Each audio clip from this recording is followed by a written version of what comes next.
what I have in my possession, in my possession is a Nintendo Switch Lite and a Nintendo Switch, man. Like, this is, bro, Yobi, I can't express enough, man, how thankful I am, man, for these things. And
what's up, everybody? I apologize for the time, but hey, the show is live.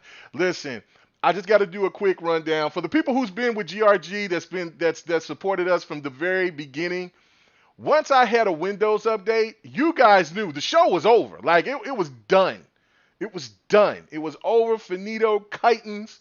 But to the power of the SSDs, or I should say the M.2, man, give out a big shout out to my boy Lemetheus from the Zeus, because he was like, hey, man, go ahead and get that, you know what I'm saying? Because I was just going to get the regular just SSD, and just be cool with it like that. He's like, no, if you're going to go all out, man, go ahead and get that M.2.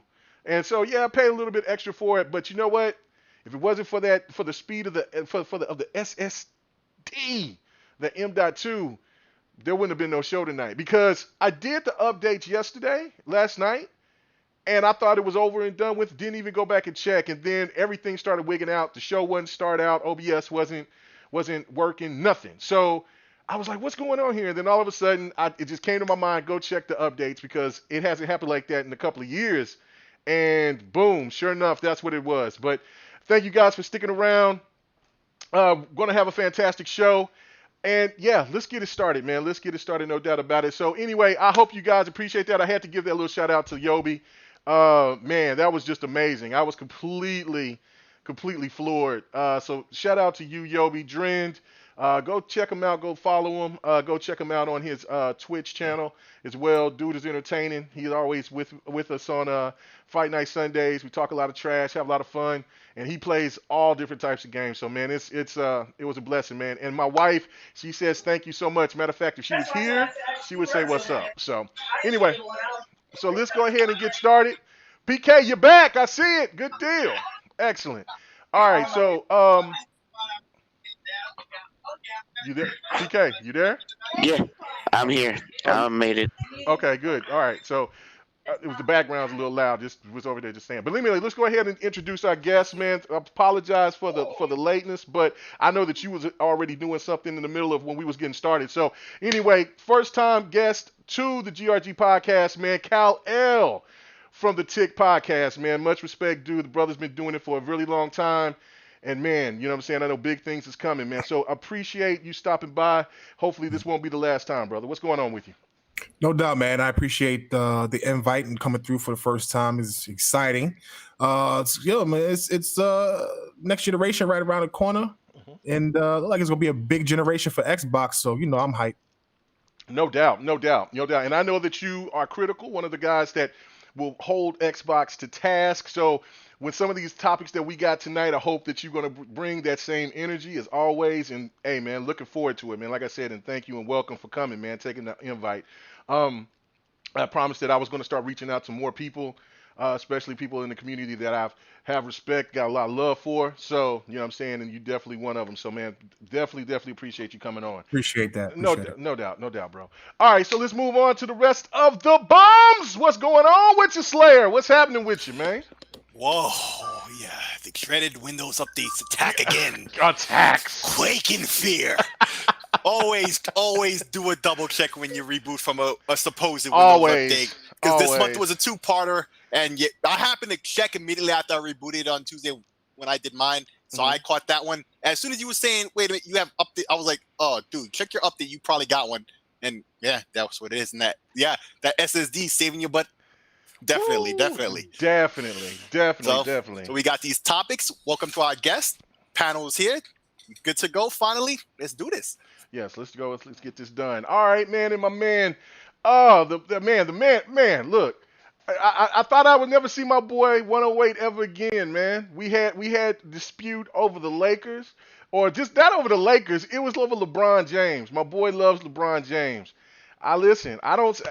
He's great in this era. He will never be the all-time GOAT for me, but he is for my boy Lemetheus from the Zeus, and he is happy. Like I said, when he wants his championship, I didn't think I was going to see my boy ever again. I thought he was done gone in the wind, but he's back. What's up with you, Lemon? What's happening with you, brother?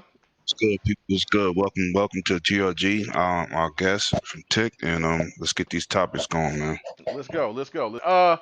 I see my boy PK is back, like we was hearing him earlier. What's going on with you, PK? I see the logo is looking nice and fresh. What's happening with you, brother? Hey, what's good? I'm happy to be here. Hey, 108, you good, man? I ain't hear from you in a while, but I'm here. Had a long week, but I'm glad it's Friday. Happy Friday, everybody. Yes. It's been a long week, man. It's been a long week, so it's time to unwind. Right now, I said like I was going to just kind of chill back, and I take need a drink. Yeah, well, yeah, that's what I'm saying. I have to drink. I gotta go ahead and give me a little some of the sauce. Brand new Windows installed. Mad dust in my crib. Not happy. Oh man, does. Hey, but you're gonna have great. Hey man, your electric bill is gonna be fantastic. So that's the one thing that you can look forward to. So new windows are always a problem, but it is the best at the end of the day.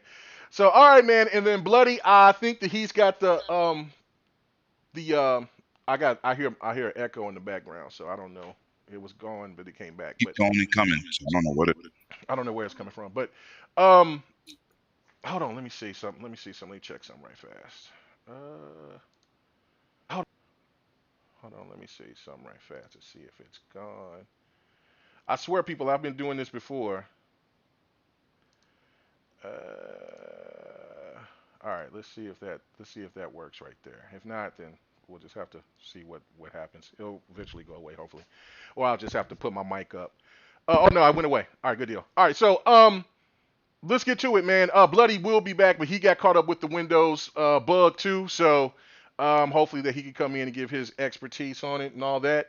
But let's start off right off the bat, man. We talked about a little warm up and a little warm up topic. So we'll see if we can try to get to that at the end of the show. If not, then we'll just kind of let that linger and see if something worth talking about next week. But let's get into it now and talk already about UI Gate. Right off the bat, PlayStation fans have been really capping about the PlayStation 5 UI. And look, for me, I think it looks very impressive. It has a lot of similarities for me to what it used to look like on the Xbox with certain features, especially with the snap feature. One of the best features I thought Xbox had at that time, but of course they scrapped it. At that time, people were talking about it should be more about games, not about TV features and features. But when I seen that on the UI, I was very happy to see it come back. It looked good, looked sleek. I've always enjoyed the PlayStation UIs. I've never ever thought that they looked bad. I thought their customization was always better. Everything about the UIs that PlayStation had for me was always better than Xbox. Xbox is finally starting to step it up, in my point of view. But all of a sudden, we starting to have people that try to get into this whole, well, it's 4K and on the Xbox it's 1080p. So Kal-El, as I guess, what was your first impressions of the UI, and why are people all of a sudden starting to make a big deal about the 4K or 1080p difference? Uh-oh. Uh-oh. He said he was cooking. So, you there, Kal-El? All right. Well, he'll come back. Good night. Yeah. I'm here. My bad. What's up? Oh, okay. All right. Yeah. Woo!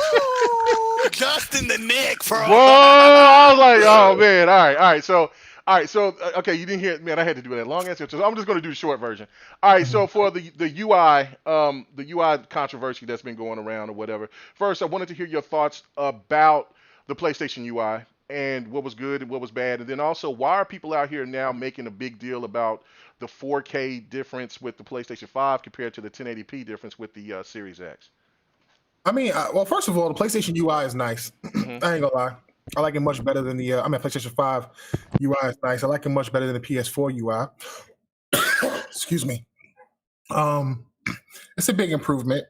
There was some things lost with the new PS5 UI though, because obviously I heard they took away themes, which wasn't really ideal. That's one of the things I liked about PlayStation 4 and PlayStation 3, the whole theme situation.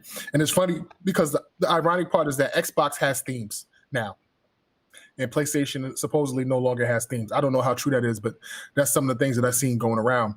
But overall, man, like, we're talking about a UI. Like, do we really care about a UI at this point? Like, is it really that serious? It shouldn't be that serious. The most important thing is being able to get to your games easily and being able to navigate easily. And so far for both platforms, both Xbox with the Xbox update and PlayStation's new UI, they both seem pretty simple and pretty quick to get whatever you need to get to, especially with these SSDs and these consoles. It should be pretty fast to load games and get into whatever you want to get into. As far as 4K is concerned, man, that's just console war banter at the end of the day. It makes no sense to really be like up in arms over 4K resolution on a screen. I saw John Linneman's comments earlier about why he wanted a 4K resolution for the UI. Mm-hmm. And I'm sitting up here saying to myself, that makes no sense. Like, he's like, you can do like temporal reconstruction and upscaling and all this stuff like that for games where you wouldn't notice anything. But for the UI, you're going to notice these things. I'm like, bro, it's really not that serious. We've been looking at 1080p screens forever. We have never not been able to read anything on screen. He's talking about all the letters and the words. We've never not been able to read anything in any menu. You know what I'm saying? No matter the resolution, whether it's 4K, 1080p, 720p, the menus and being able to read them and being legible has always been the same. So it's not that serious. It's just bigger. People trying to make it bigger than what it is, and it's really nothing. And at the end of the day, what it always going to come down to is these games, man. And Microsoft is lining themselves up real nice going 2021 forward, man. It's going to be crazy. No doubt. Now, let me ask you this question, too. Now, Now we know that the guy from Digital Foundry, what was his name again? How you say? John John Linneman. Linneman. Yeah, yeah. I met him at E3. A really nice guy. And you know, he seems like he's, you know, I'm not trying to say he's soft or anything, but he just seems like it's a shy guy. You know, Tomato paste. say what did you say, Living? Tomato paste. Yeah, Go ahead. yeah, Move on. yeah. So all right, so the thing of it is that the question I want to ask you is this: is that he got a lot of flack for what he talked about with Dirt, I mean with other game, with you know, giving Xbox props, and then dude calling like the PlayStation 5, you know, the Toyota, all that thing. Right, Do you right, do you right. think that And he? he wasn't even the one who said that, I No, thought. no, he wasn't, but he did say something on Twitter. But regardless of that, do you think that he was just trying to save a little face, you know, because he got so much flack from the PlayStation fan base, and that's why he wanted to try to talk up this UI situation? Nah, I just think he's a genuine guy. Hmm. Um, I think he's a genuine guy. I don't know if I don't think that he was trying to play up to any base. Like you guys said, he's kind of like a soft individual type person. Hmm. Especially personality wise. He doesn't take kindly to I guess you can say criticism at all. You know what I'm saying? My man talked about he had a toothache from all the criticism he's Yes. getting on Twitter, which is to me insane when you can block and mute people left and right. So I just think that at the end of the day, you know, my guy is trying to be a genuine analysis or whatever, like trying to give a genuine analysis of certain things without seeming biased, because honestly, he is a PS guy. You know what I'm saying? He really focuses on a lot of PlayStation content, and he does a lot of like retro content. So you know, I don't know if he was. I doubt he was playing to the base. I think he was just being genuine at the end of the day. But you know, he's got to toughen up, man. If you're going to be in this industry and you're going to be talking about uh, you know, video games, you know what you got to deal with in social media. You got to toughen up, bro. No doubt about it. No doubt about it. I totally agree. All right, man. Let me move on to 108. What was your thoughts about the UI? And you can talk about what you liked, what you disliked, and what is this whole situation, man? I mean, why are people tripping about it? First of all, we don't play dashboards. I want my games in 4K, not my dashboard. I don't care. Because then we should be talking about games like Overwatch that get 4K updates on the Xbox One X, and the game is not 4K, but the icons are. Mm, Are we really doing that? they doing it. You know, sometimes you know the energy they take to be idiots, because that's what idiots do. They take minor things and, oh, look at this. Oh my God, it's the end of the world. It's really not. Get a grip, homeboy. Game players. You know what I'm saying? Like, you are. Come on, man. And whatever this dude say positive for Xbox, you know what he really want to say, but he can't put a foot in his tail no since the Xbox One X when he said there's no way that they could bring out a console doing native 4K. So he really tiptoes around trying not to put up his own ass. He does it all the time. So if he gets smoke, he gonna get smoke regardless. Whether he can stay behind on the PlayStation side or he talk good about the Xbox side. He gotta suck it up, get leather skin, and keep putting all this stuff and this console war banter is ridiculous. Now we talking about UIs. And I like the PlayStation UI. I'm happy because the last one was smooth running, but it could have been better. Um the dynamic themes, man, I'm gonna miss that because I got some goodies. That was my favorite thing from the PlayStation Yeah, UI I was the told things. Yeah. Tima, I got some hitters. And Mm. now we good. And I paid for some of them too. But I think I'm impressed with the UI. I like stuff that they did with the picture in picture. You know, it remind me of the OG Xbox One before they switched it up. You know, before they made the Dan Match era just completely disappear. Um, I thought it was good, man. But I ain't with this 4K dashboard war. That dude's need a life. Seriously. Oh I'm man. Let me go ahead and read these chats, and then I'm going to ask you the same question that I asked KL Khalil. Um, Humble Beast, thank you for coming in here. Uh-oh. All right, so let me go ahead and read this, man. He says, I'm glad you guys are on. Crossfire is hot trash. All their content is fake concern and bashing. Xbox with every episode. Dang. Hashtag beta males cross dresses. Oh my goodness. Come on, bro. Shout out to Mooch and Crap and all them, man. Look, No. Well, hold on. Listen what I'm saying. They don't be shouting us out. No, they don't. Yeah, don't say none of that stuff, Dick, because doing you're that. not going to get it. It only comes off fake. Don't even bother. No, it's not Bro. fake. I'm a genuine person. So that's. I'm not saying it's going to come off fake no matter your intention. Well, no. No. What I'm going to say is this: is that look, I hear that a lot from a lot of people and stuff like that. I don't have any animosity or any problem with any of those guys. It is the big discussion about what goes on over there, and and other podcasts that other people are on and stuff like that. But or people that used to be Xbox centric podcasts, and now they've done all this and all that. That is for the listeners to decide or whatever. Man, I really appreciate it. But I mean, Can I say something? Let me interrupt you. Go ahead. Say what you got. Has anybody on this panel flip flop? No. Do we ever go with banter and do what everybody else is doing to get clicks? Do we do that over here, or we do actual what the subjects is people want to hear? What I notice is all of us, if we change opinion, we say, yo, we thought this. Nobody changes their opinion over here, son. No. We talking about dudes switching. Oh, I'm not playing. Oh no, that's a whole. That's what we talk about. That's what I'm talking about. That's what I'm talking about. Mess. We don't do that over here. Let's continue, man. Let's go. Let's Yeah, go. no, I We got just- to come from dudes, man. No. I just wanted to just say that. I just said, look, it's not because I've seen people that went into a situation that read off of something, and then next thing you know, it's been pulled out that like somebody was trying to take out some kind of trying to take shots, and nobody ain't trying to take shots here. We ain't even worried about any of that bullshit. So Be I at just wanted to make E3, that take point. shots then. Yeah, see us at E3. Facts. All right. Anyway, and then Let's see how that works out for you. yeah, that works out perfect, man to man.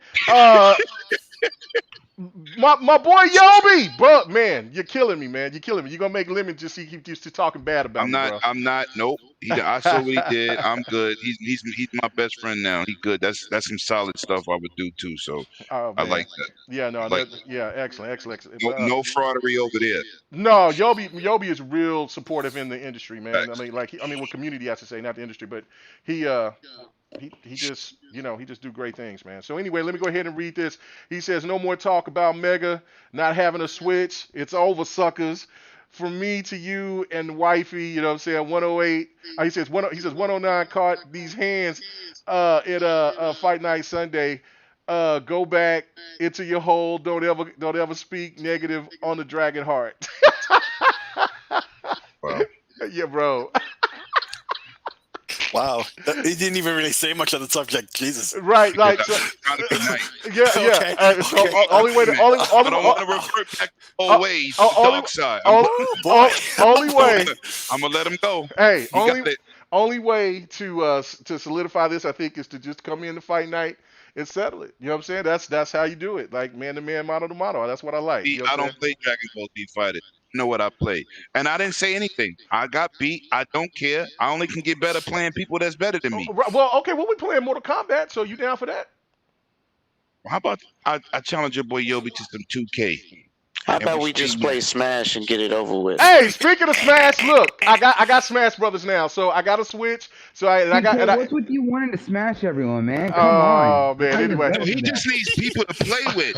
He got no friends. Oh man. All right. You want to play Smash? Hey, whoa, pause.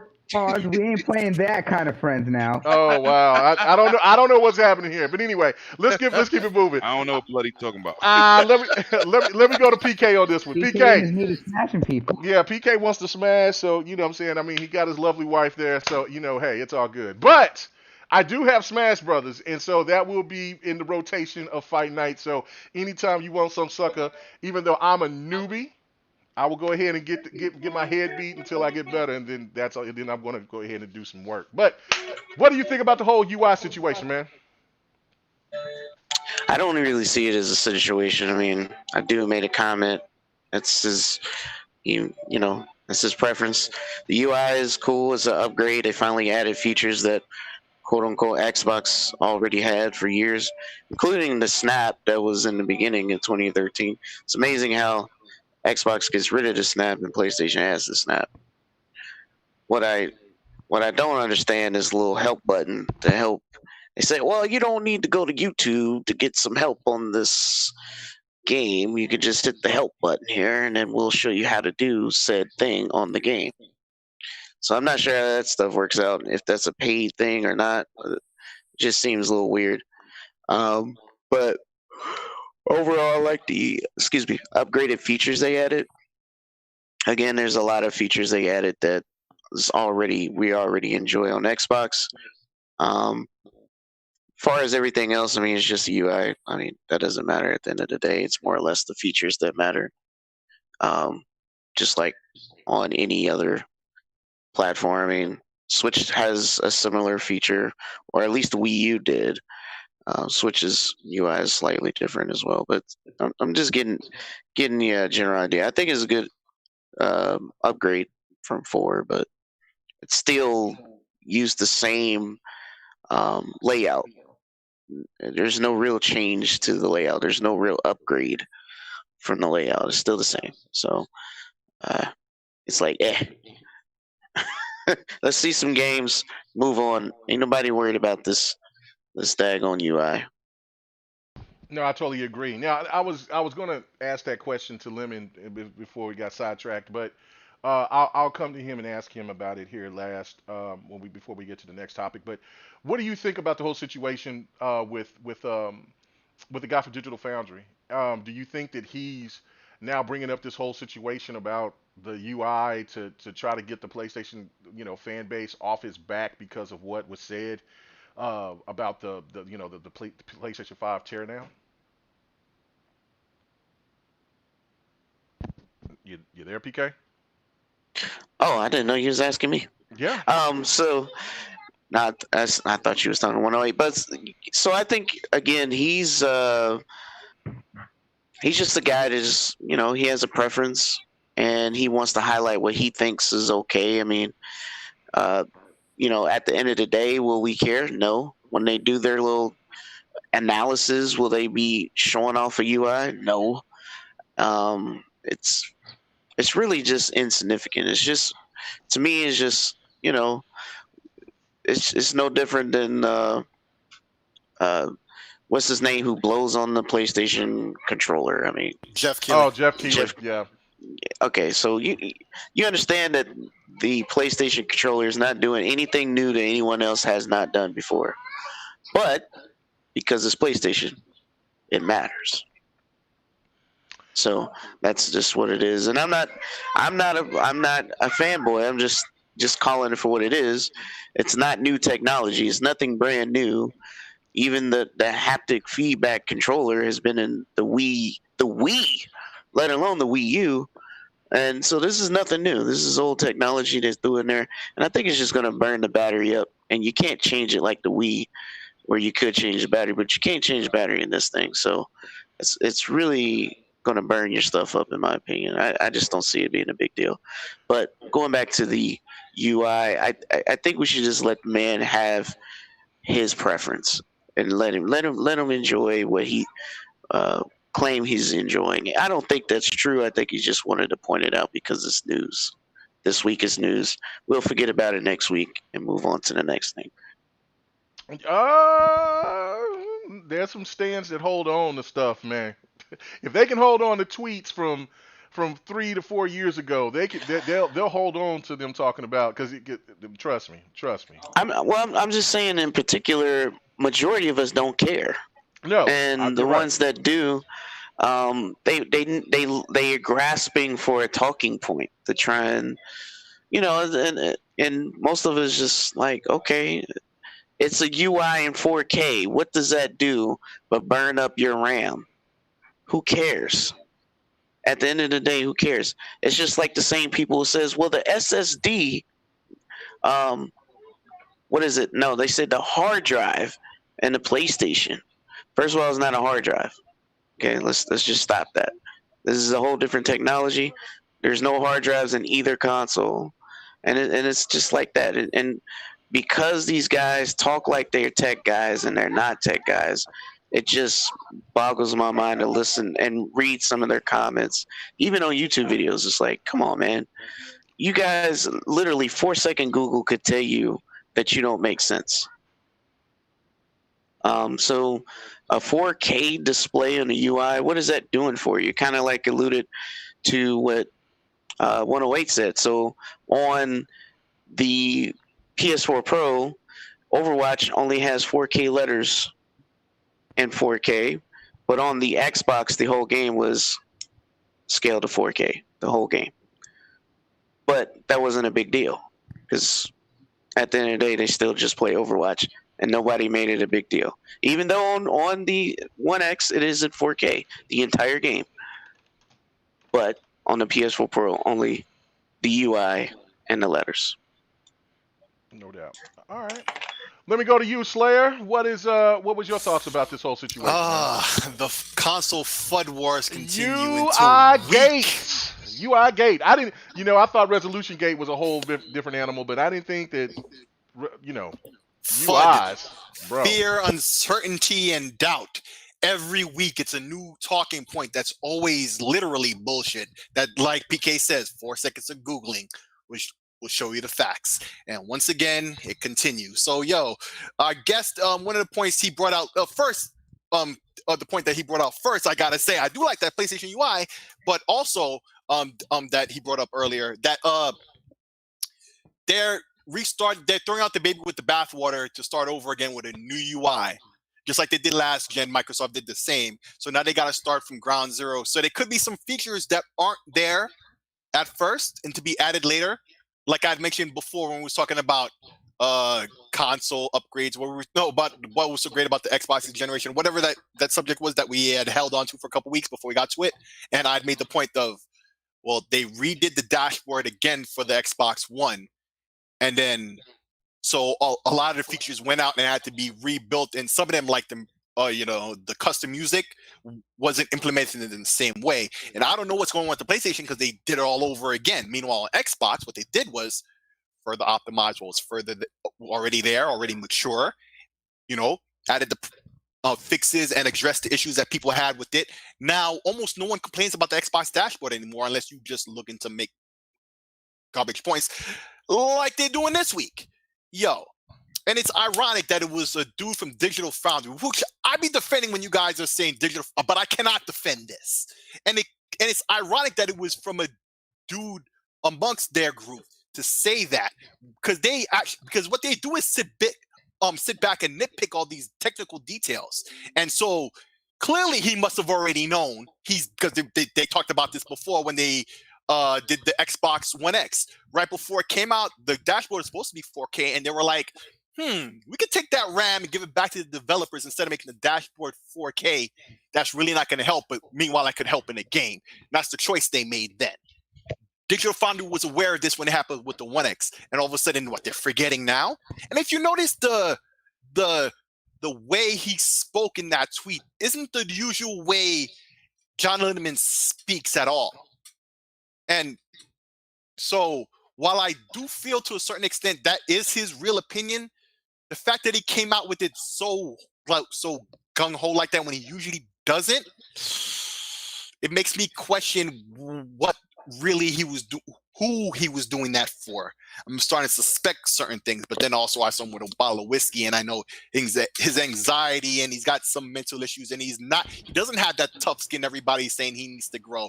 And it's not easy when I've known people with mental issues, bipolar and otherwise. And so while I understand him to a certain degree, there's some of this, even that I cannot excuse or make none of that, but to say that it's real suspect what he was saying. But just to break it down real quick, like, it's the same dashboard we already have now on the One X and the Xbox One in general.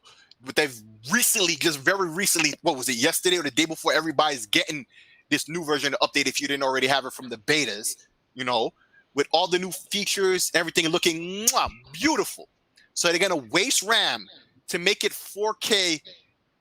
And you're not even going to notice the difference because it's not like all them icons are going to get smaller like in Windows where all of a sudden now you have more room for stuff. Everything's going to stay at the same scale, room for stuff, everything. There's no benefit to 4K on the dashboard when you can instead put that RAM to use on your games. More RAM for your textures, more RAM to do things with. Developers are always asking for more RAM. You ask the developer what they want, a 4K dashboard or more RAM with their games. And you tell me what they tell you. And that should answer you right there. This is just another Sony talking point. Next week, they'll be on to the next one because I've been noticing every week it's a new thing, and it's been like that for a while now. I don't even know when. I'm sure next week they'll come up with some more BS to want to talk about. That's all this really is. So, whatever. Yeah, no, I definitely agree with that. I don't know.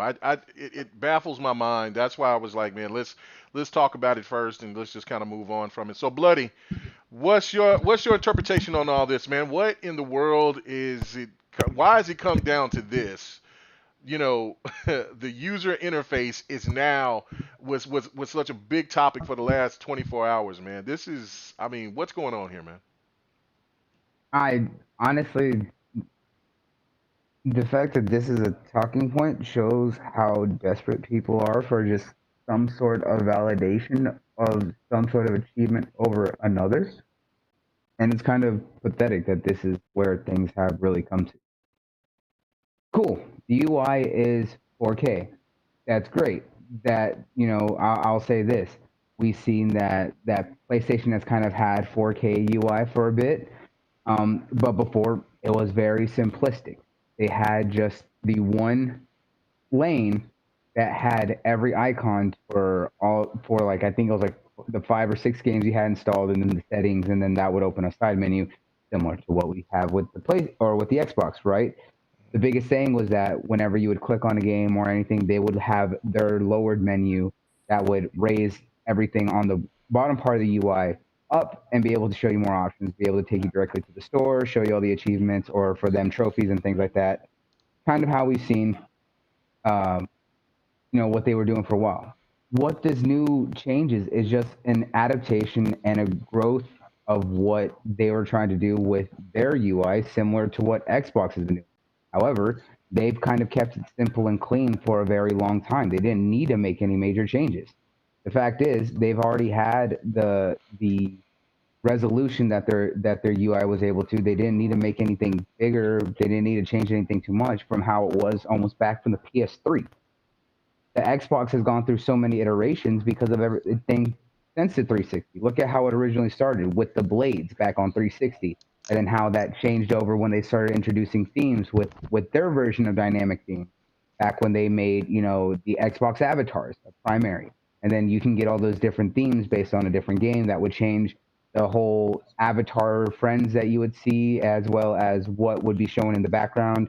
And then they took that away when they stopped focusing on themes and avatars being a primary focus. Now they're kind of allowing more diversity with the themes again by now allowing animated backgrounds and stuff like that. PlayStation's already had that. They've kind of had that on lock. That's cool.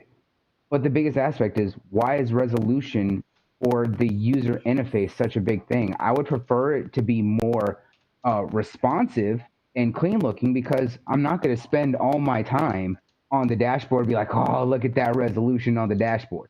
I want that in my games, not what I'm looking at for 5 minutes to just kind of bounce around.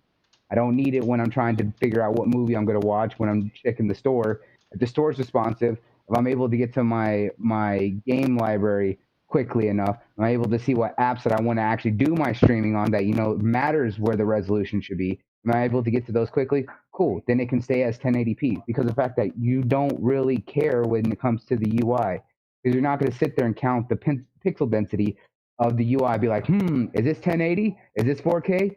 I don't know. Let me check over here. No, because the average consumer is not going to give a shit about that. Let's keep it real. The only ones who are caring about that are those weirdo fanatic fans who want some sort of aspect to be able to just say, hey, look, this validates that I have something that's better than someone else. That's all it is. I think that they're prioritizing the fact that, hey, that even Microsoft has come out and said, hey, we were going to use this extra gig of RAM for the UI, but we spoke to developers and they said, hey, if we had that extra gig, we could do more. Do they want to focus on doing what they can with the UI by using that, or giving it more to developers to allow them to have extra resources to use for things like resolution, or being able to have more any sort of more assets because of the fact that they have more access to memory to be able to run and help offload some of that aspects from things like the CPU and the GPU and things like that. I think that's honestly a clear-cut win and a better choice, in my opinion, to be able to provide those to developers to make more use of over something as simple as the dashboard. The fact is, other than that, the PS5 dashboard is nothing new. It's cool that they're just reiterating what they've done now with the PS4. They're giving it a little bit more of a more responsive, slicker look. That's cool. They added features that the Xbox has had for quite some time and given them that feature that's taken away. And look at the fact that, like everyone mentioned, that now they're getting the picture-in-picture, something that we had on the Xbox One with Snap Mode back in 2013 that everyone said that they didn't want because they didn't want it to be a media machine. Even though a lot of people really that like was what I was going to bring up, Bloody. That was exactly what I was going to bring up. And your mic is a little choppy, but you're fine. That was the point that I wanted to hear from everybody else was, well, I was hoping everybody else would try to run with that as well. Is remember that, like you were saying, people were saying like, look, that's a media machine. Nobody should want snap features and all these extra features just to, because all I want to do is I forgot about all that. I just want to put my game in, boot it up, and play. That's all I want to do. That's what you do with the PlayStation. We don't have to do all this extra stuff. So now, how in the world is it now all of a sudden fantastic? Please explain this, Bloody. Because of the fact that, again, people want some sort of validation of being like, oh, look at what we have now. Anything that PlayStation has dropped, Xbox has kind of adapted, reiterated it, and it's done phenomenal. A lot of things that Xbox has dropped, sometimes PlayStation and Sony have taken that, adapted it, and suddenly it's better again. We were some of the first people that said, man, them taking away Snap was kind of a sucky thing, because I like to listen to music before they really built in the media center or really allowed Spotify to be able to play music in time. But I would also watch a lot of man. I'd love for that to return in the form of picture-in-picture, but it won't. Yeah, but I also used it to watch YouTube videos and things like that. Or when I was achievement hunting, I would use it to pull up guides there, so that way I'm doing both. Right. That was the thing that tripped me out the most, was that like they tried to present that like this was the first time it's ever been introduced. And people was it was eating this up like, oh, look at this. See, this is what I'm talking about, innovation. Go ahead. Yeah, but it's not. It's something, again, I've mentioned this in multiple shows, and people are still just now really starting to see what I mean when I've said this, is that everything Microsoft has done is always well ahead of its time, but the aspect is, it's always never at the right time sometimes. Everything that they've been trying to do, which is more forward-thinking, when they try to introduce these ideas, these products and things like that, they never take off always at the time that they do it, but sometimes they stand by it and it's ready to go when it finally is. And sometimes they drop it and then other people pick it up and suddenly it's successful. We talked about this when they showed off the tablet PC back in 2003, right before, several years before Apple decided to do the iPad, and the iPad blew up, and everyone said that Microsoft was copying them when they went back later on and made the Surface. No, they did it first. Same with how we talked about how the Zune was very forward-thinking when it came to media, even though everyone had an iPod and stuff like that. Everything that the Zune did, the iPod did later on. It's always been an aspect of they've always been forward-thinking. It's just never been at the right time. And a lot of the stuff that they wanted to do back in 2013, look at how prominent it is now. DRM, always online, all digital. What are we seeing? DRM in a lot of games. Digital is now the big selling point. Everything's always online. And people are absolutely all over it because of the fact that, guess what? It's how everything works nowadays.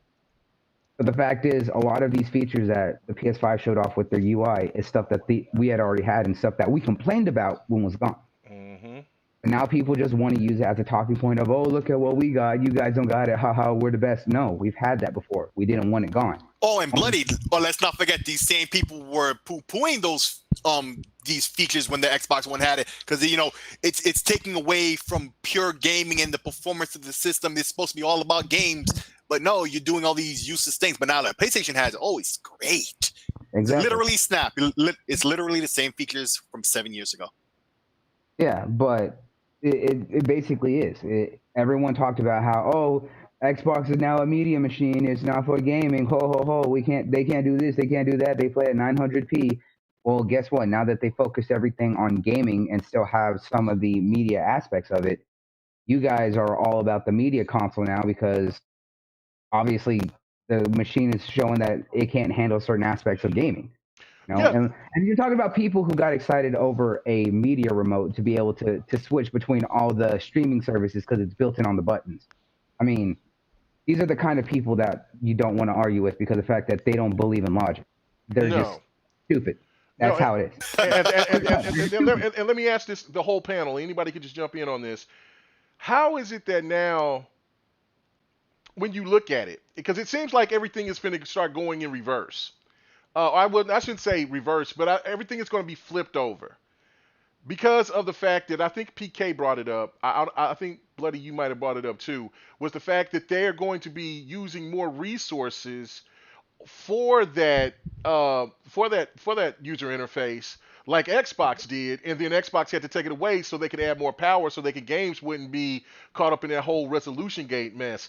So now we're starting to see that some PlayStation games aren't going to be as powerful, and on top of that, it just seems like they're going to be used going forward.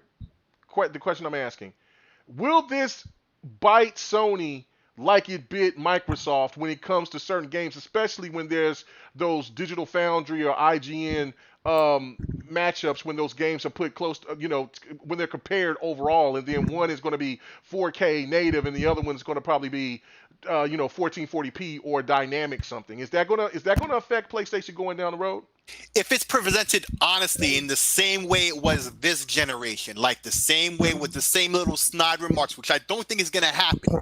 When Lemon and other folks refer to them as digital fuckery, I understand that to a certain degree. I do get it. And so if they don't come at PlayStation the same way they came at Xbox with this stuff, then yeah, it's going to be bad for Sony. But if they don't, they'll just be, more excuses all the time. Oh, this is fine, that's fine, everything's all good, even though, it's the weaker system that can't perform or do the same things the same way. I mean, we already see the beginnings of it. I mean, these features that we had 7 years ago that these same people were saying were bad features or worthless features or detracting from gaming or whatever excuse they came up with are the same ones who's now going to say, oh, it's great now that they have it. It just goes to show. Even if the facts are presented honestly, I think while bad for Sony, there's still going to be a lot of excuse makers, and it's going to have to be more than just that. And I believe Microsoft has that in them to continually stomp on what the competition is trying to present with just facts and better performance. It's like with all this FUD, every week it's a new thing, but in the end, it's always been proven to be not true, just straight bullshit, and they can move on to the next excuse. Here's the thing. Yeah. I'm gonna be honest with you. It is going to be worse for Microsoft, and I'm gonna tell you why. Mm-hmm. PlayStation 5, right? We already know that it's a slightly weaker console. They're going to come out with some content, and this is one of the things that kind of irritated me with Microsoft. Though I do understand the approach and appreciate their marketing strategy. Sony's going to come out. They're going to do a lot of 4K up resolution, temporal 4K, reconstruction, and they're going to put out some pretty great looking games. We all know Sony is good at doing that at the end of the day, right? Right. So as soon as you start doing these Digital Foundry things and you start comparing games, it's not going to be a surprise when Microsoft is native 4K and PlayStation's 1800p or 1440p or 4K dynamic or whatever. The biggest issue would be the frame rate. If the frames are stable on Xbox and not stable on PlayStation, that would be significant. But here's your problem. The problem is that the first time Microsoft don't hit 4K or don't hit 30 frames per second, it's going to get destroyed because Microsoft has been pushing the most powerful console in the world for a very long time, and they've been pushing 4K. And I'll be honest with you, I don't think pushing 4K is the right thing to do. And the reason why I'm saying that is because, if temporal reconstruction and dynamic resolution is good enough and looks good enough from a gameplay perspective, at least to the naked eye, especially to the basic consumer, it should be something that Microsoft should use also to improve their games graphically with the power that they have to make their games look absolutely stunning and amazing. But if you're hung up on hitting 4K, then that's a detriment because now you're going to take something from your graphical assets that hit that 4K resolution. And that could be an issue. If every game you're trying to hit is 4K, if every game you're trying to do is 60 frames per second, you got to get the resources from somewhere else. You know what I'm saying? PlayStation doesn't have that problem. PlayStation never said all our games are going to be 60 frames per second. They never said all our games are going to be 4K. PlayStation can come out with a game that's 1440p, 30 frames per second, and put everything they want into the graphical assets to make the game look absolutely stunning.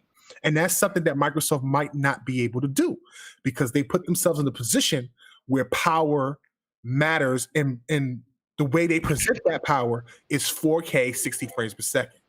You see what I'm saying? That's the narrative that they have built for themselves. So, you know, that's why you look at the PlayStation fans now, they're going crazy over the UI situation. It's because Xbox is the most powerful console. It should be so powerful that they can do 4K, not realizing that this is just temporary, that they're going to make the UI 4K later on. But at the end of the day, right now, you know, anything that makes Microsoft look like it's going against its word is going to be a detriment to it. And that's the reason why people keep running with these little narratives here and there when things don't work out. This is the reason why we have Craig and the damn Halo situation. This is the reason why everybody's hopping on Dirt 4. You know what I'm saying? Now you got the UI situation because Microsoft have put themselves in a position where, yes, they do have the most powerful console, but they haven't put out games that showed it is the most powerful console. And there's a number of reasons for that. It's early in the generation. You still have games that's going to be cross-gen. Developers haven't hit the mark where, you know, look at Red Dead Redemption. You know, at close to the end of the generation, how graphically impressive that game was. You didn't get that game in the beginning of the generation at all. You didn't get nothing like that in the beginning of the generation. So, yeah, later on down the road, as developers get, you know, become experts with the hardware and the dev kits, they will hit those marks. They will optimize and get to the point where games look graphically so impressive, they probably look almost realistic. But early on, because we're doing a lot of cross-generation stuff, you're not going to really see that stuff early. Like I looked at Spider-Man's gameplay, it damn near looked like PlayStation 4 gameplay. I don't really see. Yeah, I agree with a little bit of polish. Yeah. Wait, hold on. But hold on, guys. Hold on, because I know that's a great discussion and point. But I got to get to the super chat and Bloody. Unplug your mic and plug it back in because I think that might be the problem because it keeps clicking. But other than that, all right, let me read. My girl Delilah is serious about this food situation, and I seen you. Now I was going to get to it, but I was just waiting for everybody so I could go ahead and start getting to it. But Delilah HD says salmon sides or shrimp and grits. Seriously, because she's confused on what to cook tonight. I told her to go ahead and throw out some pork chops. You know what I'm saying? Some pork chops, green beans. You would salad, say that. Hold on, You would say that. Hold on. Pork chops, mashed potato. Baked potato or mashed potatoes, either one. Green beans and a side salad, and then you can have a little wine, beer, you know, soda, water, whatever you want. Don't even matter in that conversation. Are you serious? Yeah, bro. Add a little bit of more green to your shit with a little Caesar salad. You're good. You know a what? little Caesar on your salad. You good. Okay, but she said, but okay, so which one, people? You know, shout out to Delilah HD. You know what I'm saying? What's going on? Anyway, my girl said Shrimp and grits. No, hell no. Salmon and sides. Yeah, listen to your boy, Don't Delilah. listen to K-Man, you got a bowl of chitlins sitting right next to him. I don't eat, bro. If that's one thing I don't fuck with, is slave food. I don't eat that nasty shit. That's because hypertension. Yeah, see, that's why you have hypertension and all that shit. I ain't ankles are swollen and shit. I ain't eat no chillins and neck bones.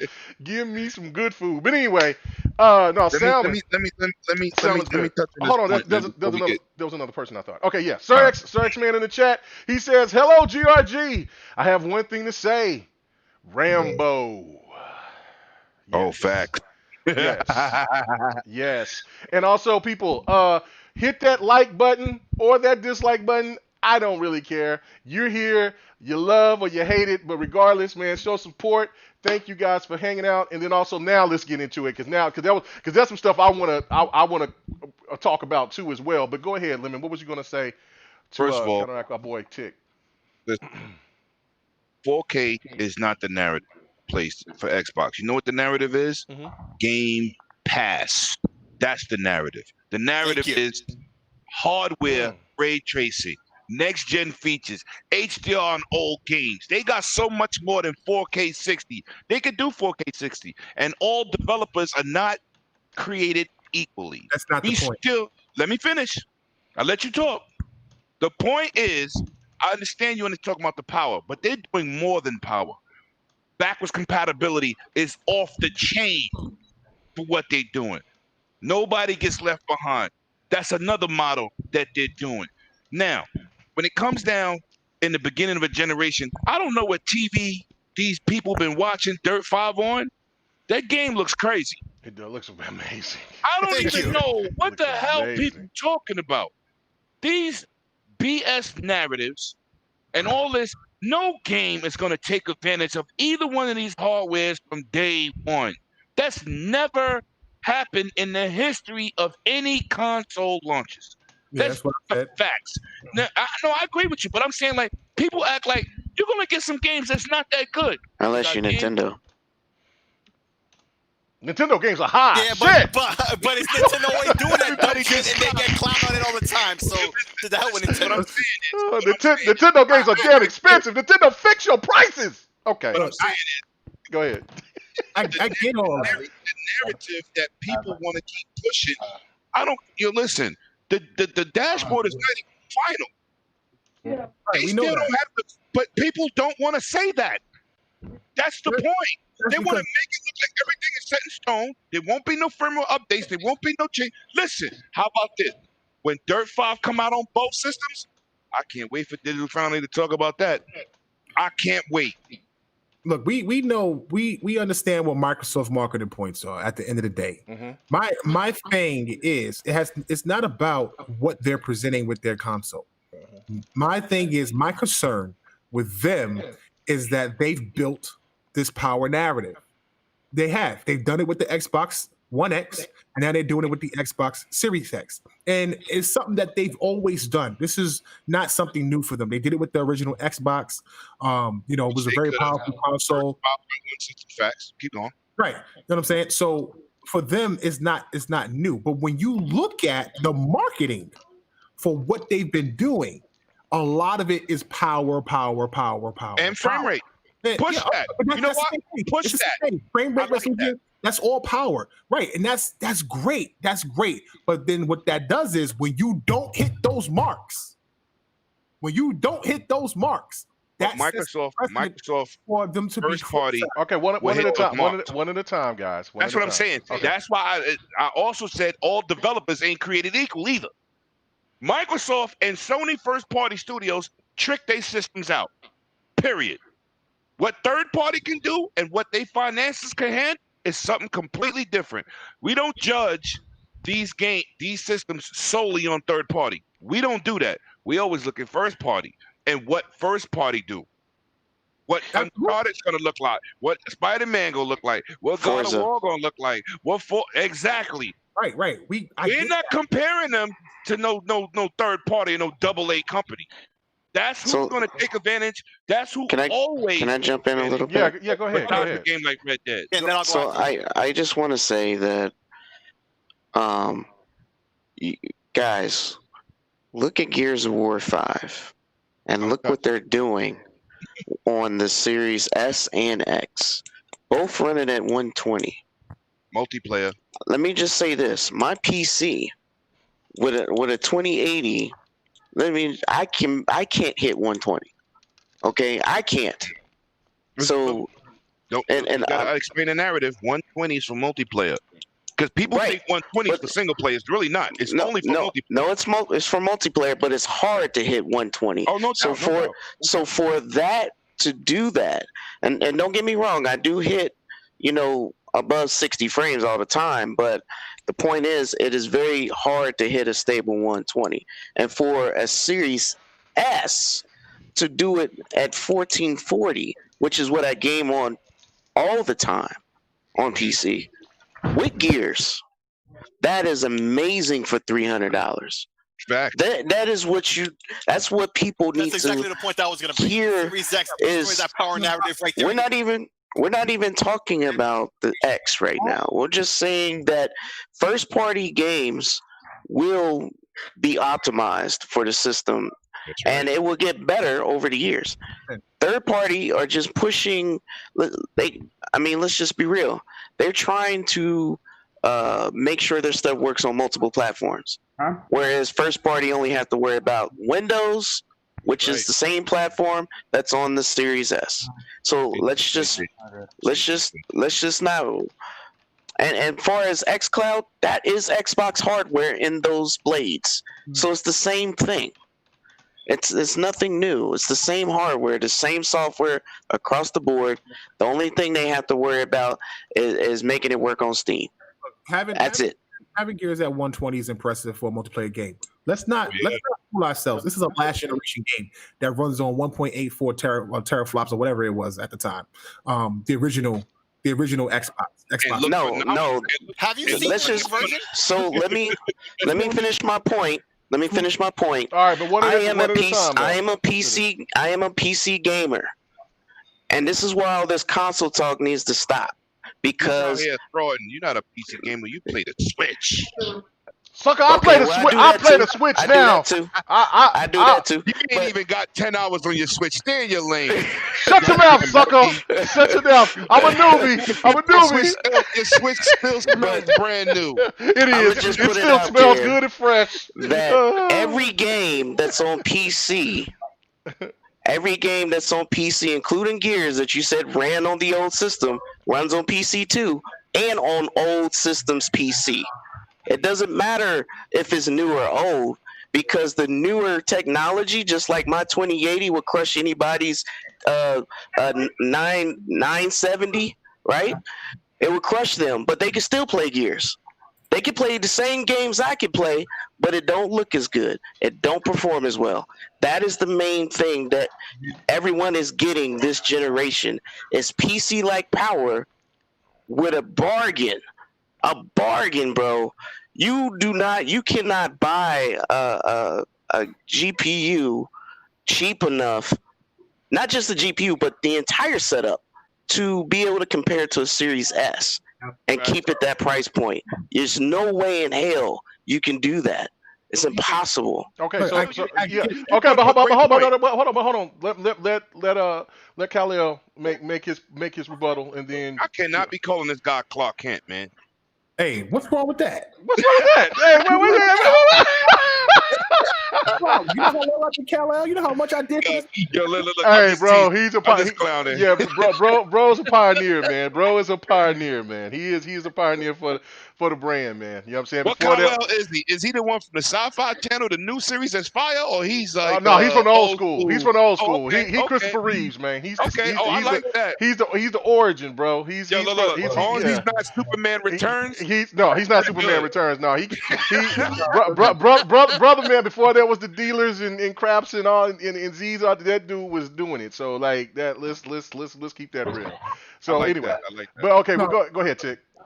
What you guys are talking about has no relevance to what I'm talking about. I get everything you're saying. You know what I'm saying? I'm 100% with everything you're saying. That's not my point. My point is I don't want Microsoft to continue to try to push this power narrative when they can use certain assets and resources to make things better. Mm-hmm. That's my point. But hold on. Okay, but hold on. Let Slick, because Slayer didn't get a chance to really say anything. Well, first off, I want to talk about this power narrative. Yeah, they have pushed a power narrative, but they've also pushed a choice narrative. You don't have to go with power. I mean, Xbox Series S. That negates that whole talking point there. How does it not? It is my turn to speak. Gears 5, once again, you talk about how it's an old game from the 1.84 teraflop Xbox One, but have you not seen the updates that's beyond even the PC spec version? You know, textures, details, effects, frame rate, resolution, performance beyond what was currently available that's going to be only on the Series X. Not even the PC is going to have these updates for a little while. For a little while. I'm sure those updates will also come to PC, but for a little while there, only the Xbox is going to have it. And that's so, so first off, this power narrative being the only thing. No, also there's been the Game Pass that they give you choice. You can play on PC. On this guy must not be a Gears player. That's what it is. That's why you don't see that as impressive. No. Hold on, I gotta Bloody. I gotta get Bloody to come. Bloody. Yeah, I think he muted it finally. No, it's not. He ain't muted yet. But go ahead. It's not about what Kyle said. Okay. I'm not saying anything against Kyle because I'm with you. But what I'm saying is, I'm just talking to the public so they understand, because there is going to be games that underperform. We see games underperforming from these. Yeah, I hate when they look at the system and say, "Yo, you see how Rain runs?" I'm like, wait, first of all, do you see how Gears work? You see how Halo work? You see how God of War work? That's the developer problem. Everybody don't have them skills to put out that type of pushing the next generation game graphics anyway on no console. You know what I'm saying? So you got games from indie developers, you like, holy cow, and then you see somebody with 10 people, he did it by himself. Like Bright Memory, right? Mm-hmm. That was a game that Kamiya brought to me because I got a monster PC. I do not play. My thing is for my YouTube and editing. But Kamiya told me, yo, you need to try out this game. I was like, man, whatever. He told me. So now we doing GRG. I'm like, yo, what game is that? He said, that's the game I told you about like 5 months ago. Bright Memory. I said, wow. Then I go and do my homework. One dude did it. And now if you go from PC to what he did on Xbox, it's destroying the PC.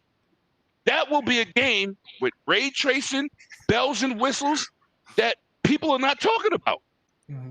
They're not talking about it. And so let me make my point on this, and then Kyle, you can go ahead and say what you want to say on this. Is that I understand on what you're trying to, what you're saying overall is that how the narrative is going to be pushed from PlayStation fans.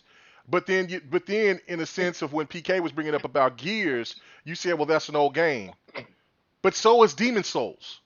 Oh, so that's the thing that to me. 40p. Yeah, right. And so that's the thing to me is that like the showcases from both Xbox and PlayStation is Demon Souls and Gears 5. Both consoles are going to be still doing this whole situation where like we've all been saying, where they're going to be still keeping in putting games on both consoles because there's still a big fan base that's it's going to take a while before both of these consoles jump over. Yeah. People, just a lot of people ain't going to pay $500 for a console. They're just not going to do it. Mm-hmm. But this is the thing overall that I got to ask this question. Okay. We've listened to PlayStation, and for other people too, that has been on the fence of Xbox's strategy for years. We've talked about what they've needed to do, what they haven't done, what they're supposed to do, what they didn't do, and now Xbox is in 2020. They have delivered on every aspect. The only problem that, from my perspective, and you can tell me if I'm wrong or not, that I've seen where they made a misstep is Halo. That's the only thing. Their advertising has been legit.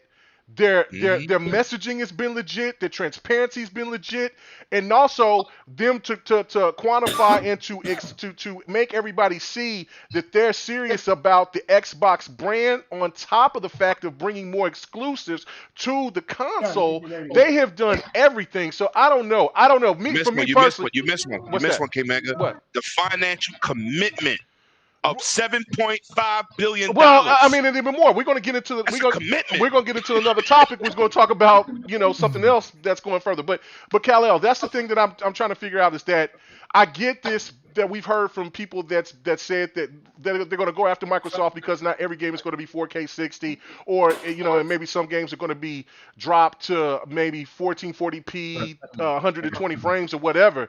But it's still overall, when you look at the two games that's going to be presented from PlayStation and Xbox, it's going to be older games themselves that are the showcase at this launch. What do you say about that, brother? I don't know, man. I mean, they have Ratchet and Clank. They got Spider-Man, even though I don't really think Spider-Man looks next gen. That's not a launch title. What you mean? Ratchet and Clank? Ratchet and Clank is a launch title, yeah. No, it's not. Yes, it is. No, Ratchet it's not. and Clank is supposed to be launching with. Yeah, No, launch window. Launch window. All right, that's fine. I pre-ordered. I mean, at the end of the day, I mean, come on. Are we nitpicking at this point? Like, that's what we do. Yeah, we're nitpicking because if everyone else can nitpick, why can't we? No. Shouldn't we be better than that? Like, come on, keep it 100. He's right. Like, at the end of the day, exactly. That's why we're keeping it 100. If they're going to talk about what constitutes as a launch game, that's not keeping it 100. No, launch window is always counted. All right. Come on. One at a time. At the end of the day, Ratchet and Clank looks good. It actually looks like a next gen game. It looks good. It really looks great. But here's the thing. The last game looks fantastic. If you can get Fable, let's say you can get Fable at 1800p 30 frames per second, could you imagine what they could do with the extra resources in that game graphically? Facts. What they could do. That's my point. If Microsoft says we can make, if Playground comes and said, listen, we can make this game look so and so realistic, so authentic, but we got to put it at 30 frames per second, and they're like, you know what? We're the 4K 60 system. Okay, let's go 4K 60. That's my concern. I don't care about game. Look, I know about all that stuff. Y'all talking to the choir. Game Pass and Bethesda and all that. I was there. I already know all that stuff. I got stuff in conversations I've had with Phil that I'm going to talk about on my podcast that's going to blow y'all away. Right. But the point is that because they built this power thing, that's my only concern. They got to run with it. Right, exactly. Right. That's my point. That's my only thing. That's the only thing that concerns me a little bit is that they're willing to sacrifice certain resources to hit that 4K 60 narrative because that matters. I'm going to bring up a point real quick. All right. I told K Mega when they was pushing this narrative, I said, let me tell you something, homeboy. 30 frames ain't going nowhere because when you get more power, you do more stuff. Oh, yeah. Ain't this what I told you last year? Oh, yeah. Well, yeah, and I already knew that. Last year. I already knew that. I said, listen, 30 frames ain't going nowhere. Now, there's two games that made 30 frames look buttery smooth, which it can be, but it's about the developer. Two games. The first Halo and Project Gotham Racing. Yep, I knew you were going to. Nobody knew those games until like the tech heads got into it years after. Nobody knew those games wasn't 60 frames. 30 frames can be smooth. Like I said, developers are not divided equally. They all don't have the same ability. Right. Oh, yeah. And I told Kamiya, I said, listen, 30 frames ain't going nowhere. Give me a game at 30 frames, single player, not multiplayer, but single player at 30 frames. Right. You understand? Right. There's also the argument of the needing of 60 frames. And hold on. Shout out to my little brother Bloody. Shout out to my little brother Bloody. He prefers frame rate. I said, not in single player. I prefer graphics because I buy super high end TVs. Please max my TV out. Right. Please. Exactly. That's what I am. Right. If I'm playing multiplayer, the 120 frame modes that we talking about, I'm in the market for a new TV. Listen, I get it, but you're 100,000% correct. I agree with you. Okay, so go ahead. So go ahead, Bloody. Go ahead, Bloody. Okay, Blake. I still stand by the fact of that frame rate does a lot more for the look of it over just resolution, and you also know that it also can be. And I've heard that too. I've seen that. And here's the thing too, especially you talking about single player games. There's definitely a need of those in certain single player games. It also depends on the genre. You talked about racing games. There are single player racing games where frame rate is more priority over resolution. Right. Same with fighting games, but also first person shooters. We talked about that, but you also know, for me, as someone who's a massive fan of action RPGs, anything from the Soulsborne series or style of gameplay, frame rate matters more in those games than just looking pretty, because those games have been looking pretty since the 360. But guess what? Every fan of that series and that genre of gameplay will tell you frame rate matters more to them than anything else because of the fact of how frames play out in that game. That's why even though there's fans of Bloodborne on the PlayStation, still are very pissed off that game is at 30 and sometimes dips down to 25. They want it to But be it wasn't at good. 60. It wasn't good at All right, doing. so Yeah. so hold on, pause that. I got to get to these super chats. Sir X Man, I've not forgot you, brother, but I mean the discussion is fantastic. I love it. So let me go ahead and get to these guys so we can get back into the conversation. Sir X Man says, bring your controller with you in connection games. That's what Xbox is doing. You can't do that on somebody else. You got to use their new controller. And I know who the somebody else is. You're absolutely right. Right. Well, for older games you can, but not for newer games. All right, Sir X Man again. He sit there and he said, you can't do that on Sony's PS5 console. So I don't know which point that we were at where he said that, but you know what I'm saying. So you got to let me know in the bottom section. I mean, when in the bottom of the feed, so I can know what part we was talking about that I missed. And then also, and then I got two. I got two more. Yes, I got my boy the friendly neighborhood blue shell. What's up with you, brother? He says just supporting the podcast. Got a sniperlicious. What is that? Spontaneous? Is that what sniper ponte? What the hell? Come on, you can't be. Let me be country, brother. He says while saving a teammate. Snipertaneous. Hey man, I said it. I'm drinking too, so stop it. Anyway, so say that again. Snipertaneous. Shit. I'm drinking. How about that? No. Hey, I'm the host. Don't say that word. I'm the host. Listen, snaptaneous. I There said you go. it. Good for you. Look, I'm very proud. Very proud. Fourth grade English at its finest. Woo! All right, one more super chat, and I Anyway. want to make a quick point, and then we really move on to the next subject. All right. Because I'm not done with my point. All I'm not I done gotta with hear my you point. guys say. Okay, hold on. Let me go ahead and hear that. Chat. Our boy Yeah. Thomas Franks in the building, man. Thank you. And Blue Shell, thank you. He says while saving my teammates. Listen, we're gonna have to play some Halo 5. I was gonna play some Halo 5, but then I had a friend that was going through some situations that we had a long talk the other night, so I couldn't stream it. And I've been playing a lot of Call of Duty here lately. I saw you getting your ass bust. I saw you. You saw me get my ass bust. How you see me get my ass bust? What are you saying? What are you talking about? I didn't see you. You know what I'm saying? Because if I seen your name, you would have get this sniper action. How about that? Okay, anyway. That's what dudes do when they want to hide on top of buildings and can't hit nobody. Bro, listen. The last time I'm learning how to snipe, not like that.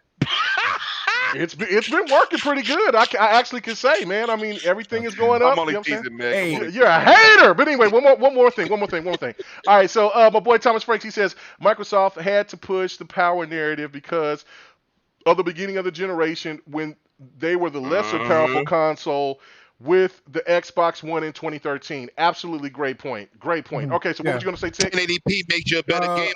Yeah, no doubt. Listen, man, I gotta head out, man. I gotta feed my family. I wish I could have stayed. What about the oodles and noodles and tell them to jump in? We ran too late, man. We had the technical difficulties and pushed the show back, so it kind of pushed me back too. Listen, hit me up, man. Bring me back on the show. I would love to discuss some more. Anybody looking for my podcast is TIC Podcast on YouTube. Just Tick Podcast. Go ahead and hit that subscribe button and catch me on Twitter at Tick Podcast as well. I'm gonna holler at you guys later. Have a great show. Thank you, man. Appreciate it, man. Go ahead and take care of the family, man. That's all right. Good. Thank you for coming back. I'll definitely be hitting you up again, man. All right. So, all right. Well, unfortunately, because I mean, we were all sitting here to get into the conversation about that, and I mean, he made some valid points. I just thought, for me personally, it was. No, I agree with him. But yeah, I but I wanted to point out, and I wanted to hear his argument about that is that, listen, we've listened to through the community and also to the PlayStation stands long enough.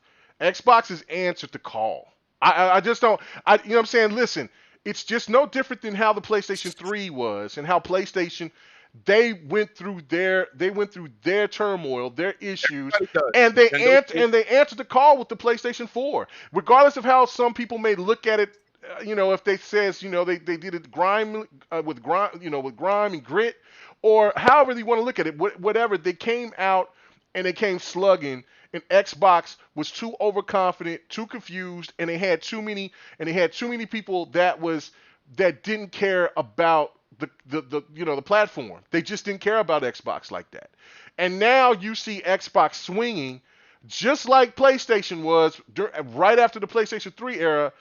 And I really just don't need to hear any more Well, what about what the PlayStation fans say? The PlayStation fan that always come out and cap for against what Xbox does is not going to buy an Xbox. And if they do buy an Xbox, they're not going to solicit it to everybody saying, "Oh, I got an Xbox. You know what? I changed my mind. This shit is hot." They're not going to do that. You're not going to get the Xbox person that is the flip flopper that wants to get more clicks, more views, more followers to say, "You know what? This Xbox console is great." Because from what I've seen for the years that I've been in YouTube and I've been in social media, it's a far more easier to be a PlayStation fan than it is an Xbox fan or a Nintendo fan. Period. If I sit there and I said today, man, you know what? I think I'm going to go blue. As many people as all the hate and the divisiveness that I've gotten over the years from PlayStation fans that just can't stand me and think that I should just be taken off of any social media outlet, they will welcome me with open arms, and I will sit here and I will thrive. But the fact of it is that I ain't like that. I got integrity. It's just you'll never. I speak it how it is, and I think it's about time that we should be tired of hearing what outside entities that don't give a shit about Xbox, how they care or how they feel about it. I don't know how you guys feel about what I just said. Well, man, look, like for example, when we're talking about this resolution thing, real quick, it's a talking point because no matter how much hardware power you have, you can just cut down the resolution and then use those savings to do other things. So for those of you, I think a lot of people seem to confuse it like it's a limitation of hardware power. Once you get to a certain degree, then everything can be 60 frames all the time. Mm-hmm. Like we had 60 frames games in the NES era. Yeah, there were games with that level of animation and refreshing of the screen and stuff.